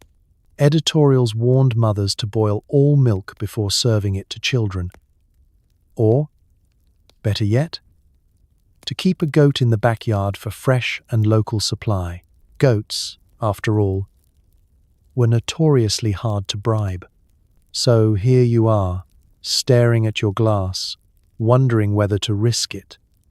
You take a cautious sip, half expecting instant nausea, instant enlightenment, or both. It tastes like milk. Maybe a bit watery, maybe a hint of chalk, but nothing to justify a letter to Parliament. Yet, you set the glass down and resolve, as all sensible Victorians do, to remain vigilant. Maybe you'll try coffee tomorrow. Or perhaps invest in a goat. Either way, you'll keep an eye on the milkman just in case his next delivery comes with a side of sabotage. And if your neighbour's cat starts acting suspicious, well, best not to trust anyone on the morning milk round. In your lodging house, the postman always taps the door twice. People spin tales about coded postal rhythms, revealing surveillance targets. You consider asking him about it, then remember you value your life. It's a damp Wednesday morning, and you're listening for the telltale shuffle of boots on the landing, the slight jingle of keys, and then, always, the double knock. Not once, not 3 times. Always 2 sharp, deliberate raps. It could be a simple habit, the muscle memory of a man who spends his days ferrying love letters and overdue bills. But this is Victorian London, and here, even the mundane has a layer of paranoia lacquered over it. You watch from behind the lace curtain as the postman disappears down the street, bags slung like a badge of office, and you clutch your mail with a new sense of suspicion. Your neighbour Mrs. Winthrop, who has never met a conspiracy theory she didn't like, claims the post is a front for government surveillance. It's the knock, she whispers over the stair banister, eyes darting like sparrows.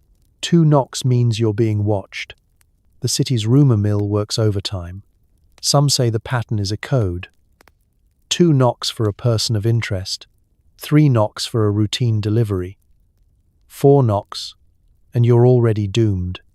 At the pub, you hear tales of postmen secretly recruited by Scotland Yard to deliver subtle warnings or invitations to clandestine meetings or, if you believe the most dramatic, an unspoken threat. We know where you live, and we're punctual. You imagine the postman at some secret induction ceremony, learning the official knock code. A room filled with nervous recruits, the thumping of gloved knuckles echoing in synchrony. Practice, lads. You never know whose curtains are twitching. Of course, there's a practical side. In a city of endless tenements, a knock or 2 saves time. Delivering letters to the right door in a warren of identical hallways. But the Victorians are not a practical people when it comes to suspicion. They see patterns where there are only habits, codes in every click and tap. Last week, a heated argument broke out over whether a particular rhythm, tap, pause, tap, meant package for you, or run immediately. You resolve not to ask the postman. He's a solemn, buttoned-up fellow who looks like he hasn't smiled since the last Queen's Jubilee. Still, you find yourself scrutinizing every delivery. Is he glancing over his shoulder more than usual? Did he linger a little too long at the neighbour's flat? And why does he always seem to deliver your mail just after Mrs. Winthrop's? Is she in on it? Are you next? The city itself seems built for coded messages. Gas lamps flicker in Morse code. Cab drivers tip their hats in odd patterns. The milkman leaves bottles in neat triangles. If there's a hidden network of communication running under the surface of everyday life, the postman is its unofficial ambassador, knocking twice to let you know you're never truly alone. One morning you muster your courage. The knock comes, 2 sharp taps, as always. You open the door with your most nonchalant smile, but the postman's gaze is unreadable. His hat pulled low. He hands over a letter, nods, and vanishes down the stairwell without a word. You close the door, heart thudding, wondering if you've just passed some unspoken test. You inspect the mail, nothing but a bill and a cryptic postcard from your aunt. No warnings, no secret codes. Yet, when you set your post down and listen, you hear it echo through the building. Another double knock. 2 floors below. Maybe it's nothing, maybe it's everything. In Victorian London, you learn to live with a little uncertainty, a dash of paranoia, and the knowledge that sometimes the only thing standing between you and total confusion is the reassuringly predictable knock of the postman. Still, you start listening a little more closely, just in case the next message is meant for you. Walking through Hyde Park, you notice curls, twists, and elaborate updos that might secretly encode messages. Gossip spreads that hairdressers are the unsung masterminds of espionage. You tighten your bonnet defensively. In Victorian London, a walk through the park isn't just about fresh air and exercise. It's a masterclass in surveillance and social maneuvering. With extra ribbons, you pass a cluster of fashionable ladies gathered beneath a horse chestnut, their conversation drifting from flower shows to the recent scandal at the opera. But you can't help noticing the real spectacle. The hairstyles. Intricate braids looped into crown-like shapes, ringlets spiraling like coded question marks, and enough pins to set off a dozen metal detectors. It's as if everyone is wearing a message board on her head, and that's exactly what the rumors claim. It starts as a joke, a little aside over teacups. Did you see Lady Pettigrew's updo last Thursday? 3 curls to the left, 2 to the right, obviously a signal. But as with most things in Victorian society, the line between jest and belief is so thin you could pin a feather to it. Soon, people are eyeing each other's hair with a new kind of scrutiny. Is that a simple bun, or an encrypted update on the state of the Prime Minister's digestion? Has that twist always been there? Or did she add it after the political debate last night? You tighten your bonnet and walk a little faster. In a city overflowing with societies and secrets, it only makes sense that the next battlefield of espionage would be the parlour and the salon. Hairdressers become unlikely celebrities, whispered about as much for their skill with combs as for their rumoured sideline in intelligence. I hear Mr. Blenkinsop can transmit a message to 4 boroughs with nothing but a French braid and a bit of lavender oil, someone murmurs at the milliner's. You glance at the next shop window, half expecting to see spy work undertaken, discretion assured painted beneath curls shaped while you wait. Stories swirl about codes as complex as any telegraph. Certain arrangements of braids, tight or loose, left or right, might signify anything from meat at noon to the biscuits are stale. An extra pin in a chignon could signal a family emergency, while an artfully placed ribbon might warn of a rival's approach. It's an unspoken language, visible to all, readable only by those in the know. Of course, not everyone is convinced. Skeptics claim that women simply enjoy variety, and that complicated styles are nothing more than a sign of wealth, patience, and a high tolerance for neck pain. But even they find themselves glancing twice when Lady Ashcroft's hair looks just a little too symmetrical, or when Miss Bramble's usually wild curls are suddenly arranged in suspiciously neat rows. You remember last Sunday's church service, where half the congregation seemed to sport identical twists. Coincidence? Or a coordinated effort to send a message to the bishop, whose sermons had grown alarmingly long? And what about the curious case of the Duchess who appeared at the Queen's garden party with her hair fashioned into a series of intricate knots? By dessert, rumours were flying. Had she just declared war on France? Or was she simply out of hairpins? At home you eye your own reflection and wonder if you've been sending accidental signals all along. Did your messy bun at yesterday's tea indicate no sugar? Please, or the revolution begins at dusk. Should you consult a code book or just your hairbrush? In the end, you give up and tie your hair in the plainest knot you can manage. Better to be safe and unread than to accidentally trigger a citywide panic. As you tuck yourself into bed that night, you imagine the secret world humming just beneath the surface. Hairdressers passing notes, society ladies nodding cryptic hellos, an entire city reading headlines in each other's curls. In Victorian London, even a good hair day could be treason, and you decide, for tomorrow at least, to wear your bonnet just a little tighter. Every time the gas bill rises, London residents insist the gas companies are siphoning energy to power secret underground laboratories. You light your lamp, wondering if you're funding something sinister. It's late evening in Victorian London, and the damp is crawling up your legs like a cold, persistent cat. You fumble with your gas lamp, striking a match that hisses and fizzles before flaring to life. A warm yellow glow slowly fills the parlour, chasing away the shadows, and, with them, the illusion that you're truly alone. You reach for the month's gas bill, and, as always, do a double take. Hadn't it been a shilling less just last week? The numbers creep up like ivy on a neglected wall, and so does the sense that someone, somewhere, is laughing at your expense. And that's when the whispers begin. Neighbours huddle on staircases and in the corners of public houses, swapping stories about the sinister cabal believed to control London's gas supply. It's not just inflation, says Mr. Hogg from next door, stirring his tea with a finger that trembles more from outrage than age. No, they're diverting half the flow beneath the city, funding experiments, building things. You raise an eyebrow, but the theory makes the rounds. In an era when every alley holds a secret and every club has a hidden agenda, it's only logical to suspect the gasworks of something beyond mere profiteering.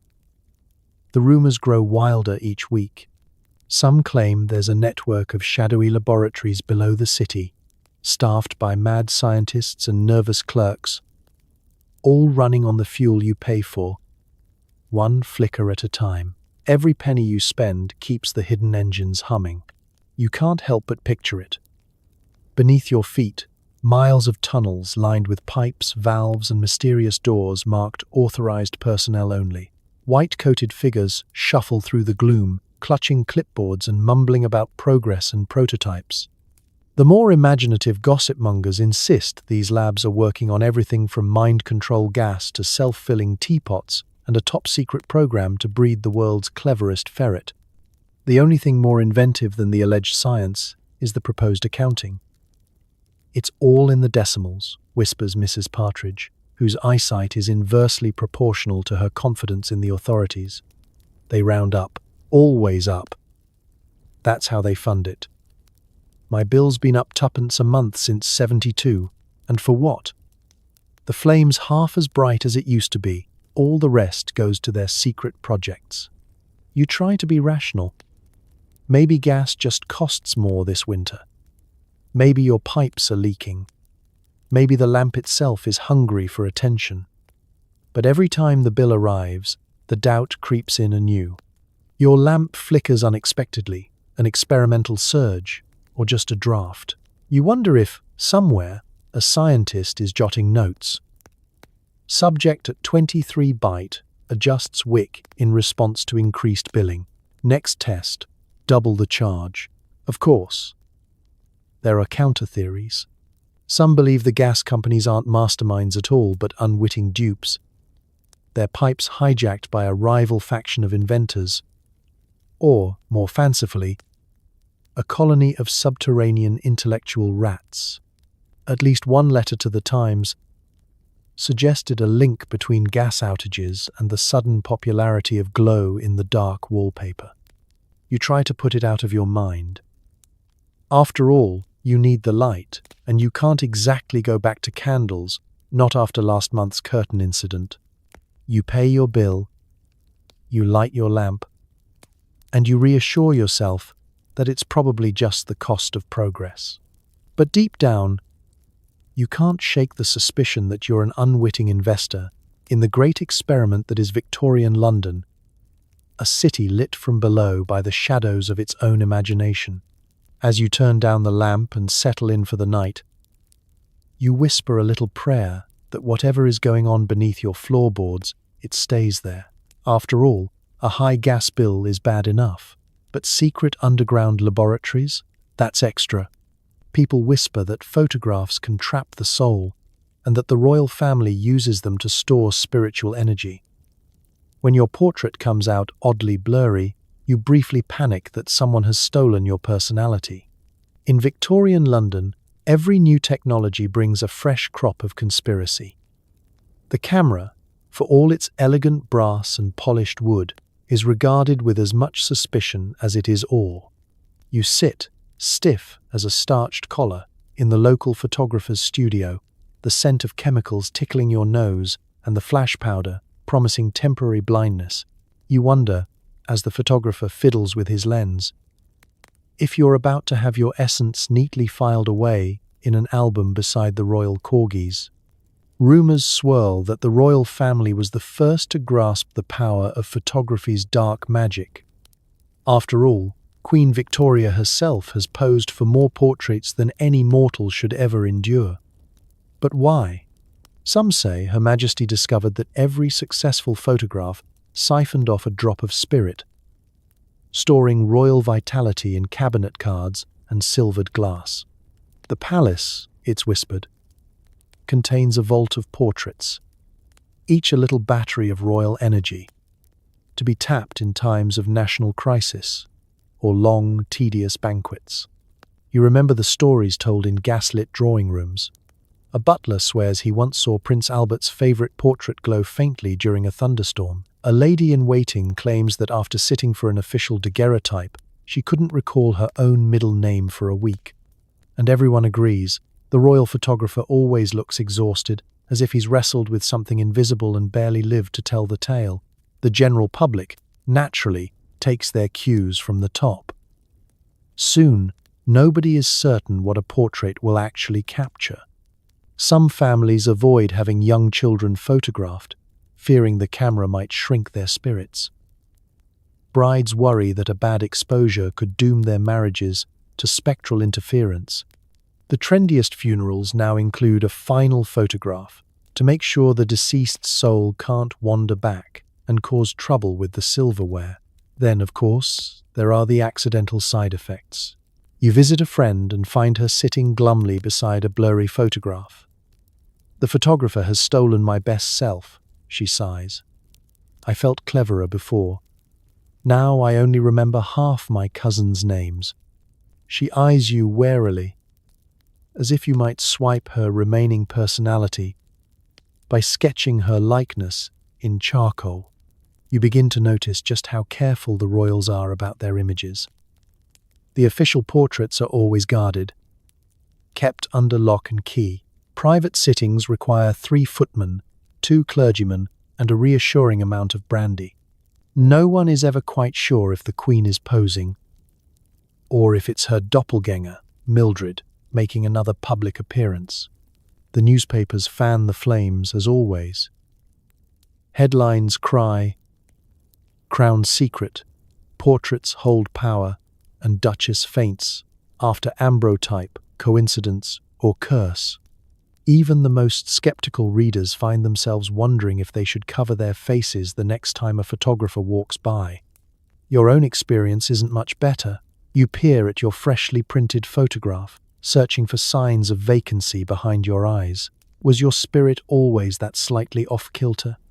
Is that haunted look just the result of holding your breath for 6 minutes? Or is a piece of you now stashed somewhere in Windsor Castle, ready to animate the next royal portrait? Of course, there's a practical explanation. Cameras are slow, exposures are long, and everyone looks a little dazed after sitting motionless in a hot studio for half the afternoon. But in Victorian England, practicality is for the unimaginative. You tuck your portrait away, vowing to keep a close eye on it. Who knows? If the rumors are true, you might wake up one morning with a little less you than you started with. Better not let it fall into royal hands. In this city, even a blurry picture could change your fate. Entire teams of chimney sweeps vanish, prompting theories of underground networks or secret child spy operations. You stare at your fireplace, uncertain if a sweep is hiding in it or if they were recruited for something far stranger. It's another smoky morning in Victorian London, and your coal fire coughs out a few stubborn embers while the room slowly fills with the faint scent of soot and soap. You glance at your chimney, remembering the last time a sweep wriggled down, small, soot-blackened, and disturbingly cheerful for someone who spends their life navigating a vertical labyrinth of filth. You haven't seen one in weeks, neither has anyone else. The city, usually echoing with the clatter of brushes and the tuneless whistle of Pop Goes the Weasel, has grown suspiciously quiet. The rumors start, as they always do, over cold porridge and stronger than average tea. Mrs. Crabtree from next door swears her sweep's bucket was left outside, brush still upright, as if he'd been snatched mid-scrub. Down at the bakery, it's said an entire crew of sweeps marched out one morning and simply vanished. No farewells, no pay collected, just a scattering of tiny boot prints leading toward the river. Victorians are quick to fill the void with theories. Some say the sweeps have joined an underground network, tunneling beneath the city like moles, creating a secret society of soot-covered engineers plotting to overthrow the upper crust. Quite literally, others claim the government is recruiting the smallest, nimblest children for a top-secret operation. A league of child spies, slipping undetected through chimneys into drawing rooms to overhear whispers of political intrigue and muffin recipes. It's not as far-fetched as it sounds. Who else could infiltrate every parlor, every club, every shadowy meeting, then slip away unseen except for a trace of ash and a suspiciously empty biscuit tin, perhaps somewhere under Fleet Street? A sprawling warren of tunnels connects the city's most important fireplaces, an intelligence network fueled by biscuits, pocket change, and an immunity to claustrophobia. The press stokes the flames, reporting tales of sweeps glimpsed at odd hours near embassies or leaving coded messages scrawled in soot on rooftops. A letter to the Times warns of a chimney sweep cartel, controlling not just the city's flues but the flow of information itself. Another insists the children have run off to join a circus of international spies, disguised as acrobats and performing double-agent somersaults across Europe. Meanwhile, you find yourself eyeing your own chimney with a new kind of nervousness. Every draft, every settling clump of ash, could be the work of an invisible operative.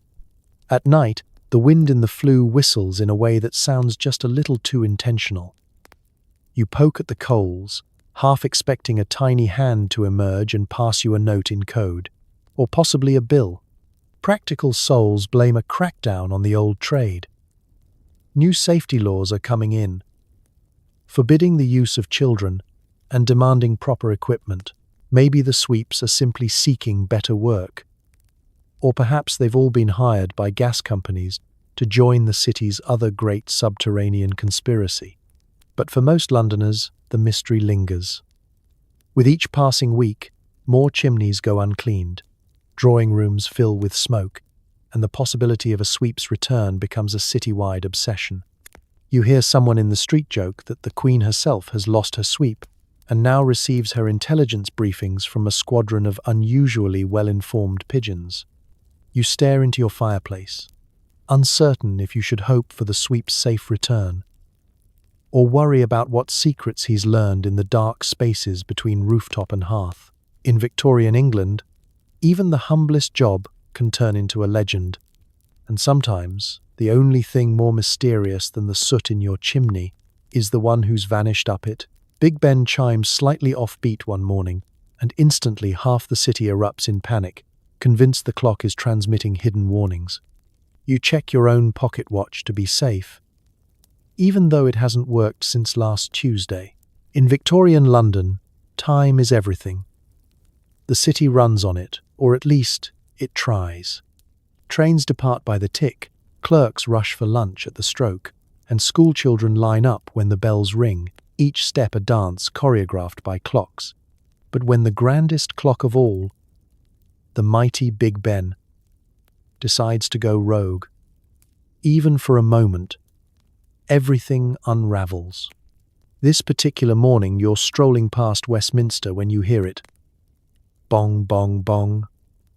A slight hiccup, maybe just an echo, but around you, heads turn, parasols freeze mid-twirl, and a horse shies nervously. A ripple of concern passes through the crowd. There are whispers of sabotage. Some say it's the French, others blame prankster engineers, and at least one elderly gentleman insists it's the spirits of disgruntled watchmakers haunting the city's most famous tower. By noon, the conspiracy mills are running overtime. At the cafe, Mrs. Bowles fans herself with a newspaper, eyes wild behind her pince-nez. "Did you hear it?" she hisses. "Not just late, different. Morse code, I'm sure of it. A warning." Mr. Ledger from the tobacconists, who's never met a rumour he couldn't embellish, nods solemnly. It's a signal to the city's sleepers, or a coded message to Parliament, or both. You glance at your own pocket watch, a battered relic that is only correct twice a day, if you're lucky. The hands twitch erratically, as if refusing to take sides.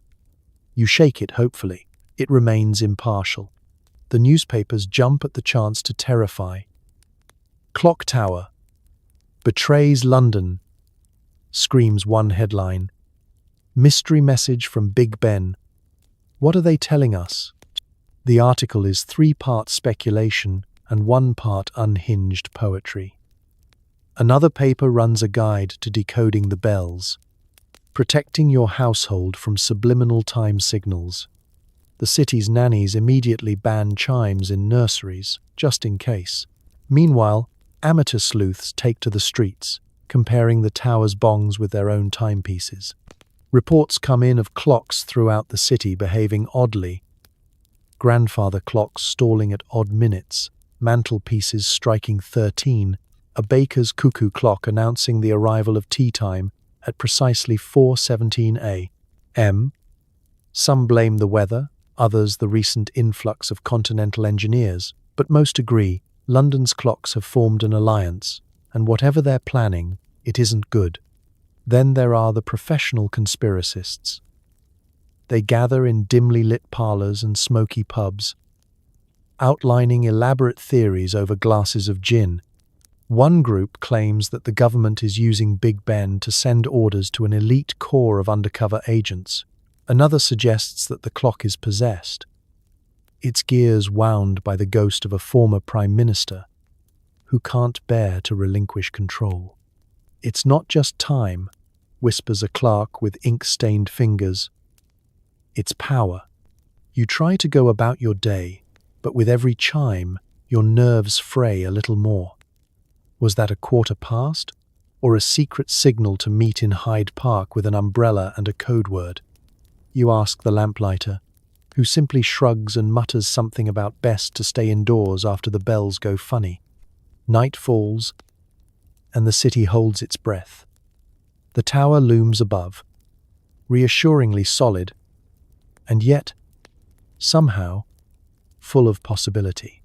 As you drift off to sleep, you hear the bells once more, steady now. But your dreams are filled with ticking and tocking, mysterious messages hidden in every echo. In Victorian London, even time can't be trusted. And, as you check your useless pocket watch one last time, you realize, sometimes, the only thing keeping order is the hope that the clocks are telling the truth. You receive a decorative biscuit tin as a holiday gift, but everyone insists tins are used to hide coded documents. You open it cautiously, half expecting baked goods, half expecting state secrets. Let's be honest. In Victorian England, nothing is just what it seems, especially when it comes wrapped in shiny floral patterns and promises of shortbread. The biscuit tin is a staple of every respectable parlour. You find them on sideboards, on the mantles of slightly nervous aunts, and in the hands of children with suspiciously sticky fingers. But in a city where paranoia is a social activity, even a simple tin becomes an object of suspicion. It begins with a rumour at the tea table. Your cousin whispers that the Foreign Office never sends letters in plain envelopes, only in biscuit tins, tucked beneath a layer of ginger snaps or arranged artfully among custard creams. The post office is in on it, of course.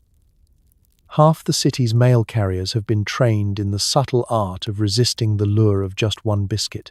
You smile politely, but as the tin is passed to you, you notice the others watching with a little too much interest. You turn the tin in your hands. It's heavy, and the lid fits just a bit too snugly. The pattern is a riot of roses and swans, perfectly innocent if you believe the cover story. You slide your thumbnail under the edge, heart racing. There's a moment of silence as the lid pops open. Inside, biscuits. Or at least, the top layer is biscuits. Below, you're not so sure. There's a folded scrap of paper, an inventory list perhaps, or the ciphered minutes of last week's secret meeting. Your mind races with possibilities. Instructions for a rendezvous at the Albert Memorial, a coded complaint about the quality of the tea, or a very polite demand for the return of a stolen silver spoon. As you nibble a suspiciously stale finger of shortbread, the stories swirl in your mind. Some say the tins are equipped with false bottoms. Lift the tray of jam tarts, and you might find a miniature safe, complete with combination lock and an emergency supply of toffees. There's a rumour, spread mostly by children, that if you tap the bottom of a tin in the right rhythm, it will pop open to reveal a secret compartment, like a pastry-based Pandora's box. Of course, it's not just about hiding things. The Victorians love a good puzzle, and what better way to exchange secret messages than through the language of biscuits? A row of lemon creams arranged clockwise could mean danger, while a solitary bourbon nestled in a sea of digestives might signal all clear. If someone offers you a biscuit with an odd, misshapen edge, you might want to check for invisible ink, or, at the very least, question their baking skills. You look up to see your guests eyeing you with a mix of envy and anxiety. Does the tin contain information that could topple a government, or just enough sugar to induce a polite coma? You pass it along, watching carefully as the next person removes a custard cream and glances at the underside with theatrical nonchalance. Some households go further, maintaining entire collections of innocent tins, each one catalogued in a secret notebook. Biscuits for Queen's birthday, top shelf, left corner, possible cipher in the shortbread. In these homes, even the act of offering a snack is a delicate dance of subterfuge and social engineering. You finish your biscuit and tuck the mysterious paper into your pocket, just in case. Who knows what sort of intrigue you've inherited with your tea break? Outside, the bells chime the hour. and you make a mental note to check all your tins for hidden compartments, especially the ones gifted by eccentric uncles or neighbours with unusually good taste in jam. In Victorian London, nothing is ever just a treat.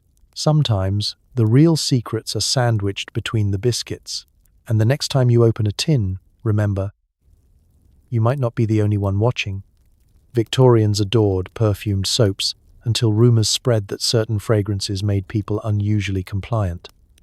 As you wash your hands, you pray your lavender soap isn't rewiring your brain. It's late afternoon, and the day's London grime clings to your skin like a second, less pleasant layer of clothing. You stand at the basin, bar of soap in hand, and hesitate. The smell is lovely, a gentle swirl of lavender and rose. But now you can't help wondering if, with every lather, you're surrendering your free will to the fragrant enemy. Soap is the latest must-have in a city obsessed with hygiene, at least among those who can afford it. Gone are the days of simple lye and water. Now, every market stall hawks pastel-hued bars in dainty paper wraps, boasting ingredients from foreign lands: French violets, Italian bergamot, Turkish musk.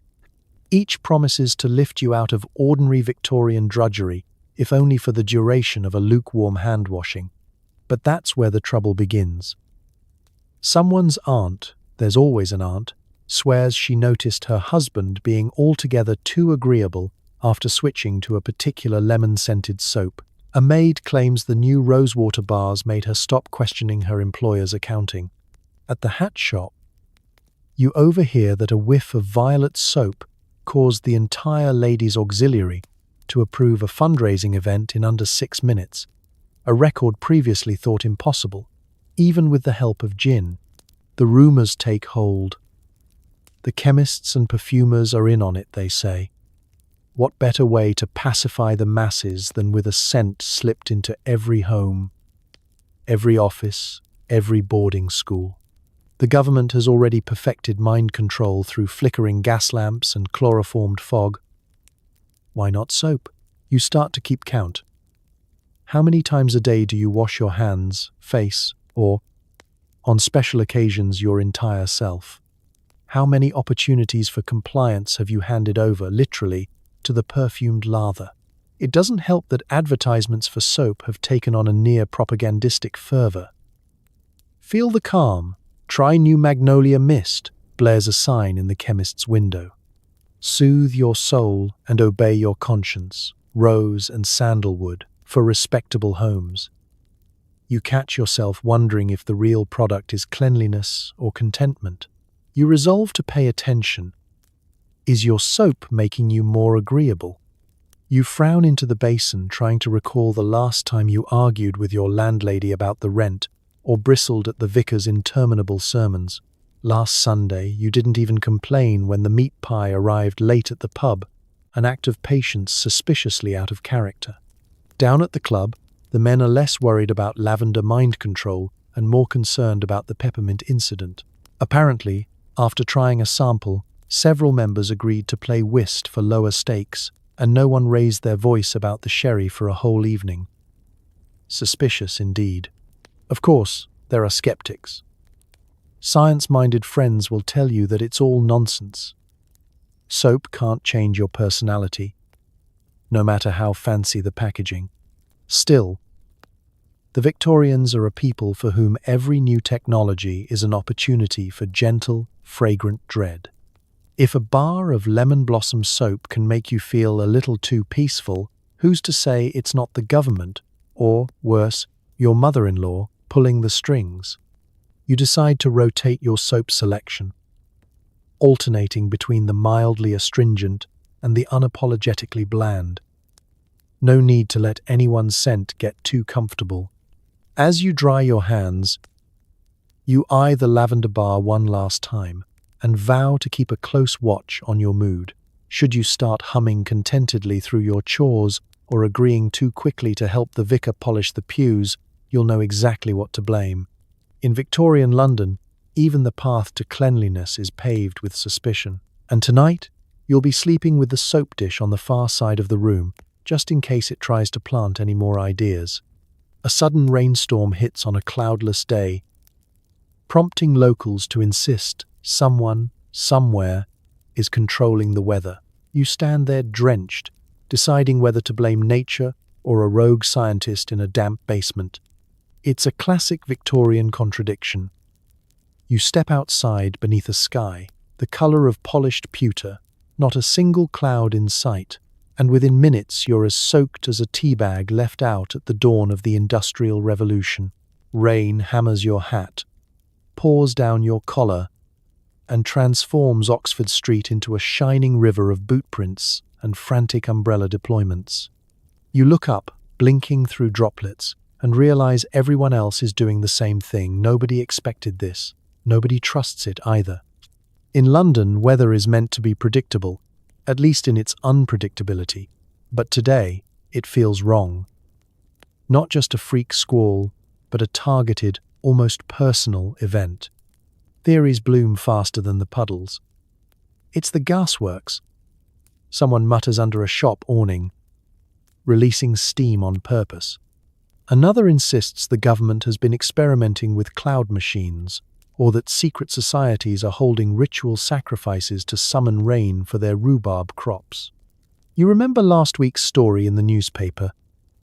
Meteorological meddling, fact or fancy? It described a French inventor who allegedly created a device to persuade the clouds. The authorities scoffed, but here you are, soaked to the bone, wondering if there's a disgruntled baron in Whitechapel fiddling with brass dials, cackling every time a Londoner's boots fill with water. Victorians are no strangers to odd explanations. One woman claims her neighbour's houseplant has grown 3 inches every time it rains, suggesting botanical involvement. A delivery boy, convinced that the rain only falls when he's out on his route, speculates that the milkmen are behind it, hoping to boost demand for warm, comforting tea. There are even rumours that Parliament schedules surprise storms to keep crowds away from important votes. Because nothing ruins a protest like a thoroughly dampened placard. As you squelch through the next alley, you hear a familiar refrain. This can't be natural, and it does feel unnatural. The air is too warm for rain. The drops are suspiciously large, as if designed to find every gap in your coat.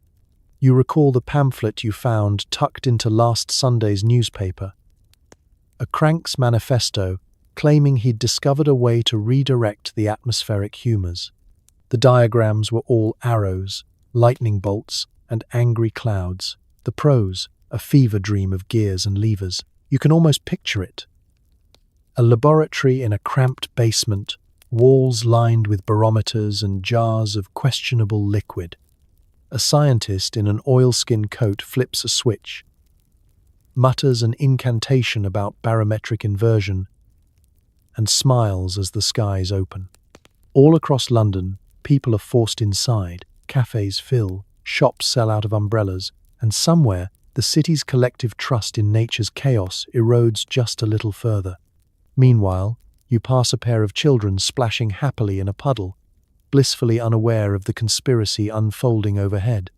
Their mother scolds them for tracking mud inside, then glances suspiciously at the sky, as if expecting a written apology from the clouds.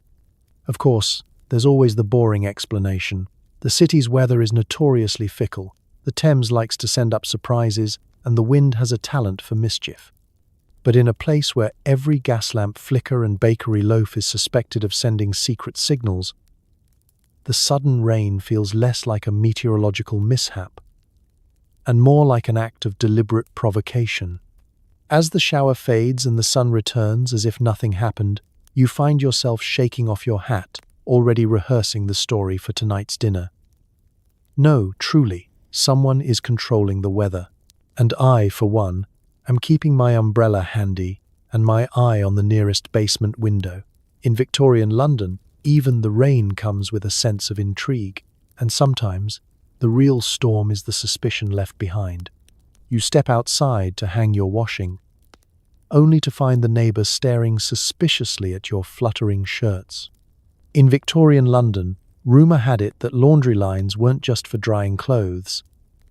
They were coded communication systems. Every sock, apron, and pair of bloomers supposedly signaled something.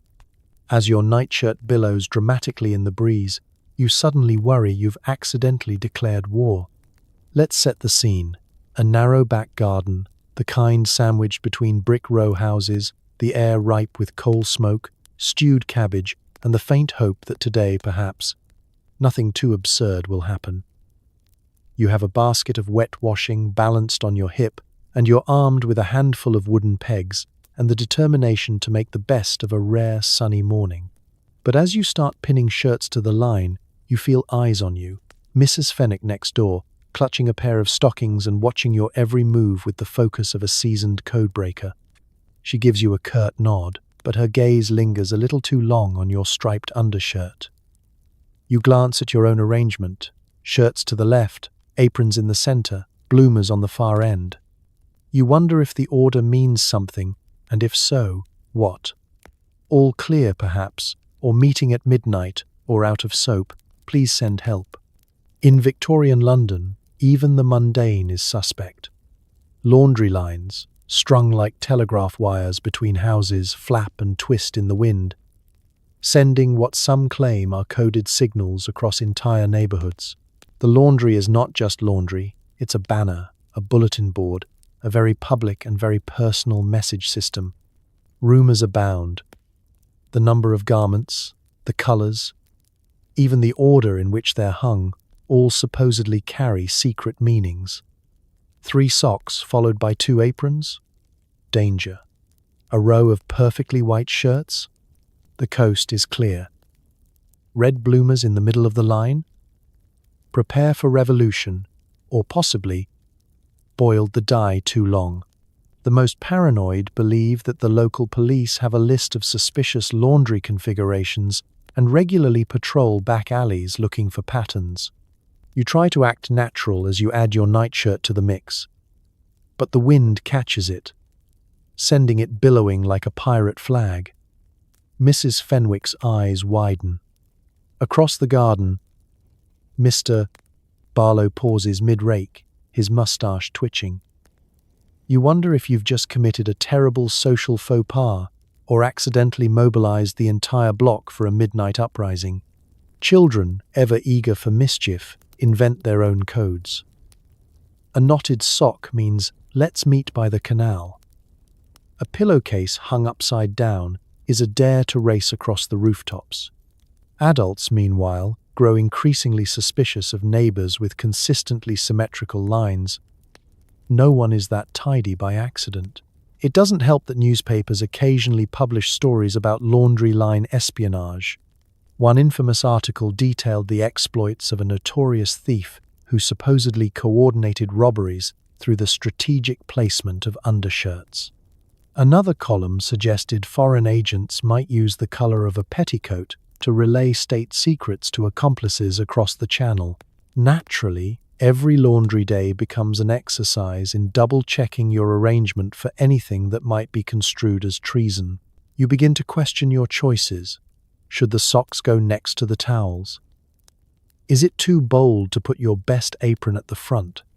What if your neighbor interprets your mismatched pair as a cry for help? Or worse, as a declaration of independence from the neighborhood's informal tea rota? By the time you're done, you're sweating from more than just effort. You retreat inside and peer through the curtains. The washing flaps in the breeze, innocent and yet somehow deeply incriminating. Tomorrow, you promise yourself, you'll just use the drying rack by the stove. No one can accuse you of inciting an international incident with your underthings if they never leave the kitchen. In Victorian London, even your laundry day could start a rumor. Or, at the very least, a neighborhood watch. Best to keep a close eye on your bloomers and an even closer eye on your neighbors. Inside a cramped apothecary shop smelling like lavender, vinegar, and questionable moral decisions, you're handed a bottle labeled Universal Tonic. Victorians believed these concoctions could fix everything from indigestion to heartbreak, until whispers spread that some apothecaries were secretly diluting the tonics with kerosene. You hold the bottle gingerly, wondering if you're about to heal your cough or ignite it. Let's be honest, nothing says trustworthy quite like an amber bottle with a peeling paper label and instructions written in handwriting that looks like it was composed mid-sneeze. The apothecary, perched behind the counter with spectacles perched even higher, assures you this tonic is good for what ails you, whatever that may be. Cough, fever, nerves, melancholy, gout, love, lawn malaise.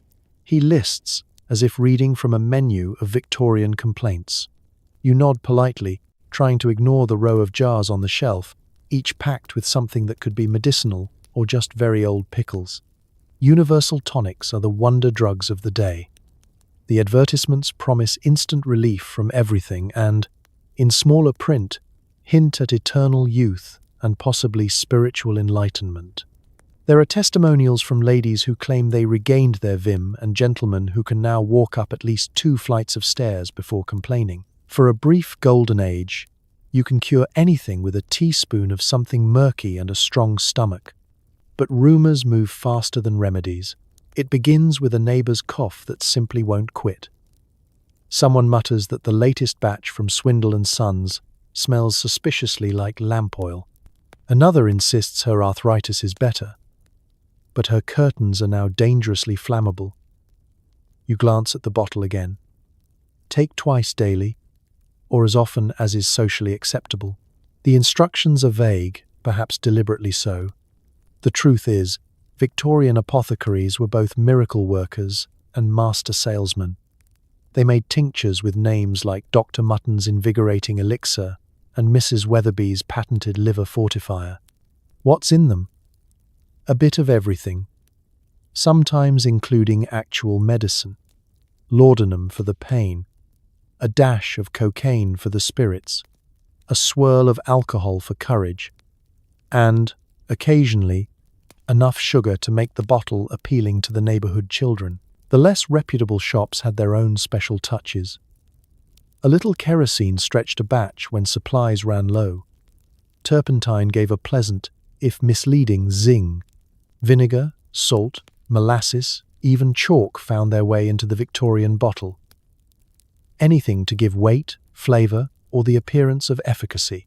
Some apothecaries cut corners, others simply enjoyed the chaos. You return home, tonic in hand, and stare at it with growing suspicion. Should you drink it, or use it to clean your boots? The label promises improved digestion, pleasant dreams, and a glowing complexion which could mean anything. The family cat sniffs at the cork and retreats under the sofa, which does not inspire confidence. In the parlor, your neighbor visits, her cheeks flushed from her own bottle of universal relief. She whispers that her cousin grew hair in new places after taking 3 spoonfuls, and her uncle can now predict the weather by the sound of his knees. You resolve to try a smaller dose. You swallow a careful sip. It tastes of licorice, regret, and just a hint of lamp fuel. You wait, half expecting to be struck by sudden clarity, improved eyesight, or spontaneous combustion. Nothing happens, except perhaps a mild tingling in your toes and a slightly greater appreciation for plain water. As days pass, you watch the city continue its tonic-fueled dance. Some swear by their remedies. Others claim the only thing that's truly cured is their appetite for adventure. The apothecary, meanwhile, keeps his shelves stocked, his recipes secret, and his customers guessing. You tuck the bottle away, just in case you need it for emergencies or a quick polish for the silver. In Victorian London, a cure-all might cure nothing, but it's always good for a story. And tomorrow, perhaps, you'll stick to tea. Less exciting, but less likely to burst into flames. You wander into a photography studio for a portrait, only to learn that some Londoners claim the camera creates a ghostly duplicate of you, a shadow self that wanders the streets committing crimes in your name. As the photographer drapes a heavy cloth over your shoulders, You briefly debate fleeing the studio before your evil twin gets a head start. It's a chilly morning in Victorian London, and you're here to immortalize your likeness for posterity, or at least for your mother's mantle. The studio smells of lamp oil, chemicals, and anxiety. The photographer, Mr. Frizzle, sports a waxed moustache and the look of a man who's seen more nervous fidgeting than a confession booth. He waves you to a faded velvet chair, arranges your arms just so, and instructs you to think respectable thoughts. But how can you relax, knowing what you know? The city is abuzz with warnings about the photographic doppelganger crisis. Last week's Gazette ran a story. Portraits spawn shadowy lookalikes. Is your twin on the loose? At dinner parties, respectable people share tales of seeing themselves dash down an alley or haggle over eels at the market. It wasn't me, they say, it was my photograph. And in a city where half the population believes in ghosts, the theory is as contagious as the flu. You shift uneasily as Mr. Frizzle positions your chin. The story goes that every time the shutter snaps, a piece of you, call it your spirit, your shadow, or just your better judgment, is peeled away and pressed onto the glass. That fragment then slips out of the studio at night, eager to indulge in mischief you'd never dare attempt. The evidence? A spate of minor crimes, all committed by people of similar build and exceptional taste in waistcoats. You wonder if the city's pickpockets have formed a union with the shadow selves, or if your doppelganger simply has a taste for adventure. The rumors don't end there. Some say these photographic doubles age independently, so your portrait might be living its own parallel life, marrying, raising shadow children, voting in elections you never knew about. There's even a whispered tale about the Earl of Downley, who blamed a scandalous bar bill on that rascal from the photograph. Convenient, if nothing else. As the camera's lens glints in the weak sunlight, you spot other portraits hanging on the walls, men and women in frozen poses, all looking just a bit too serious.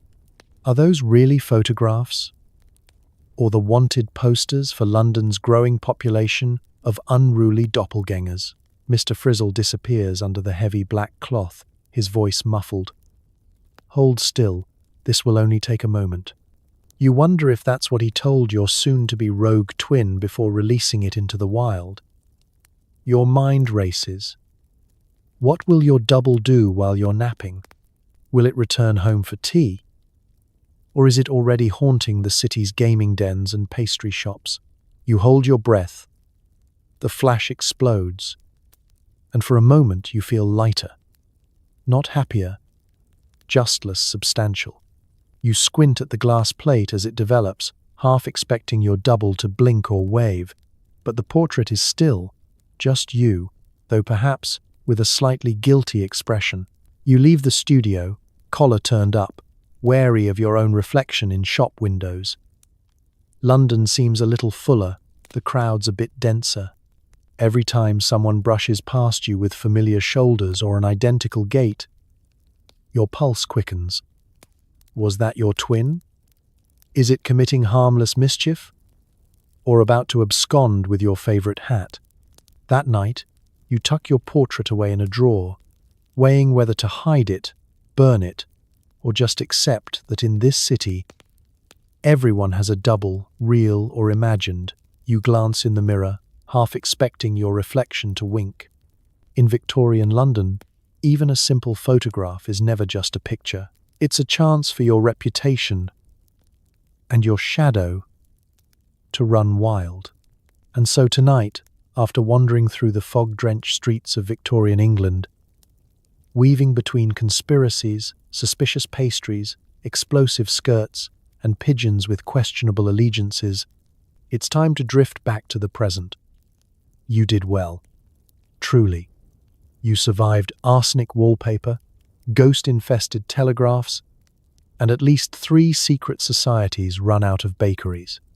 That alone makes you braver than the average Victorian Londoner who was just trying to buy a loaf of bread without accidentally joining a covert operation. As the gas lamps dim behind you, take a moment to appreciate just how exhausting daily life was back then. Every household item had a 50-50 chance of poisoning you. Every street corner had a rumor waiting to trip you. Even your own cat might have been a spy, depending on who you asked. Victorians woke up each morning prepared to face the unknown, the absurd, and the vaguely damp, all while wearing 7 layers of wool and pretending everything was normal. But there's something quietly admirable about them too. Underneath all the paranoia and plume-covered hats, they kept going. They lived, laughed nervously, raised families, wrote letters, ate extremely questionable dairy products, and somehow navigated a society that seemed designed by a committee of over-caffeinated drama writers. They adapted. They persevered. They survived fog that could swallow whole buildings and medical advice that could swallow whole families. And that resilience, that slightly unhinged determination, is part of the reason we're here at all. So tonight, as you lie in your clean, comfortable bed with working plumbing, non-poisonous walls, refrigeration, and absolutely zero chance of your clothing spontaneously combusting, maybe let yourself feel a little gratitude. A soft thank you to the people of the past who endured the cold, the fear, the rumors, and the everyday ridiculousness so the world could gradually become a kinder, safer, less flammable place. Because history isn't just gross and chaotic, it's proof that people are stubborn, hopeful, and endlessly creative at surviving even the strangest circumstances. Proof that humanity keeps pushing forward even when the wallpaper is actively plotting against them. So breathe deeply. Let the fog settle. Let the conspiracies fade. The fire is low, the streets are quiet, and the night is gentle. You're safe. You're warm. And you're miles away from any Victorian pigeon with a surveillance agenda. Sleep well, you've earned it.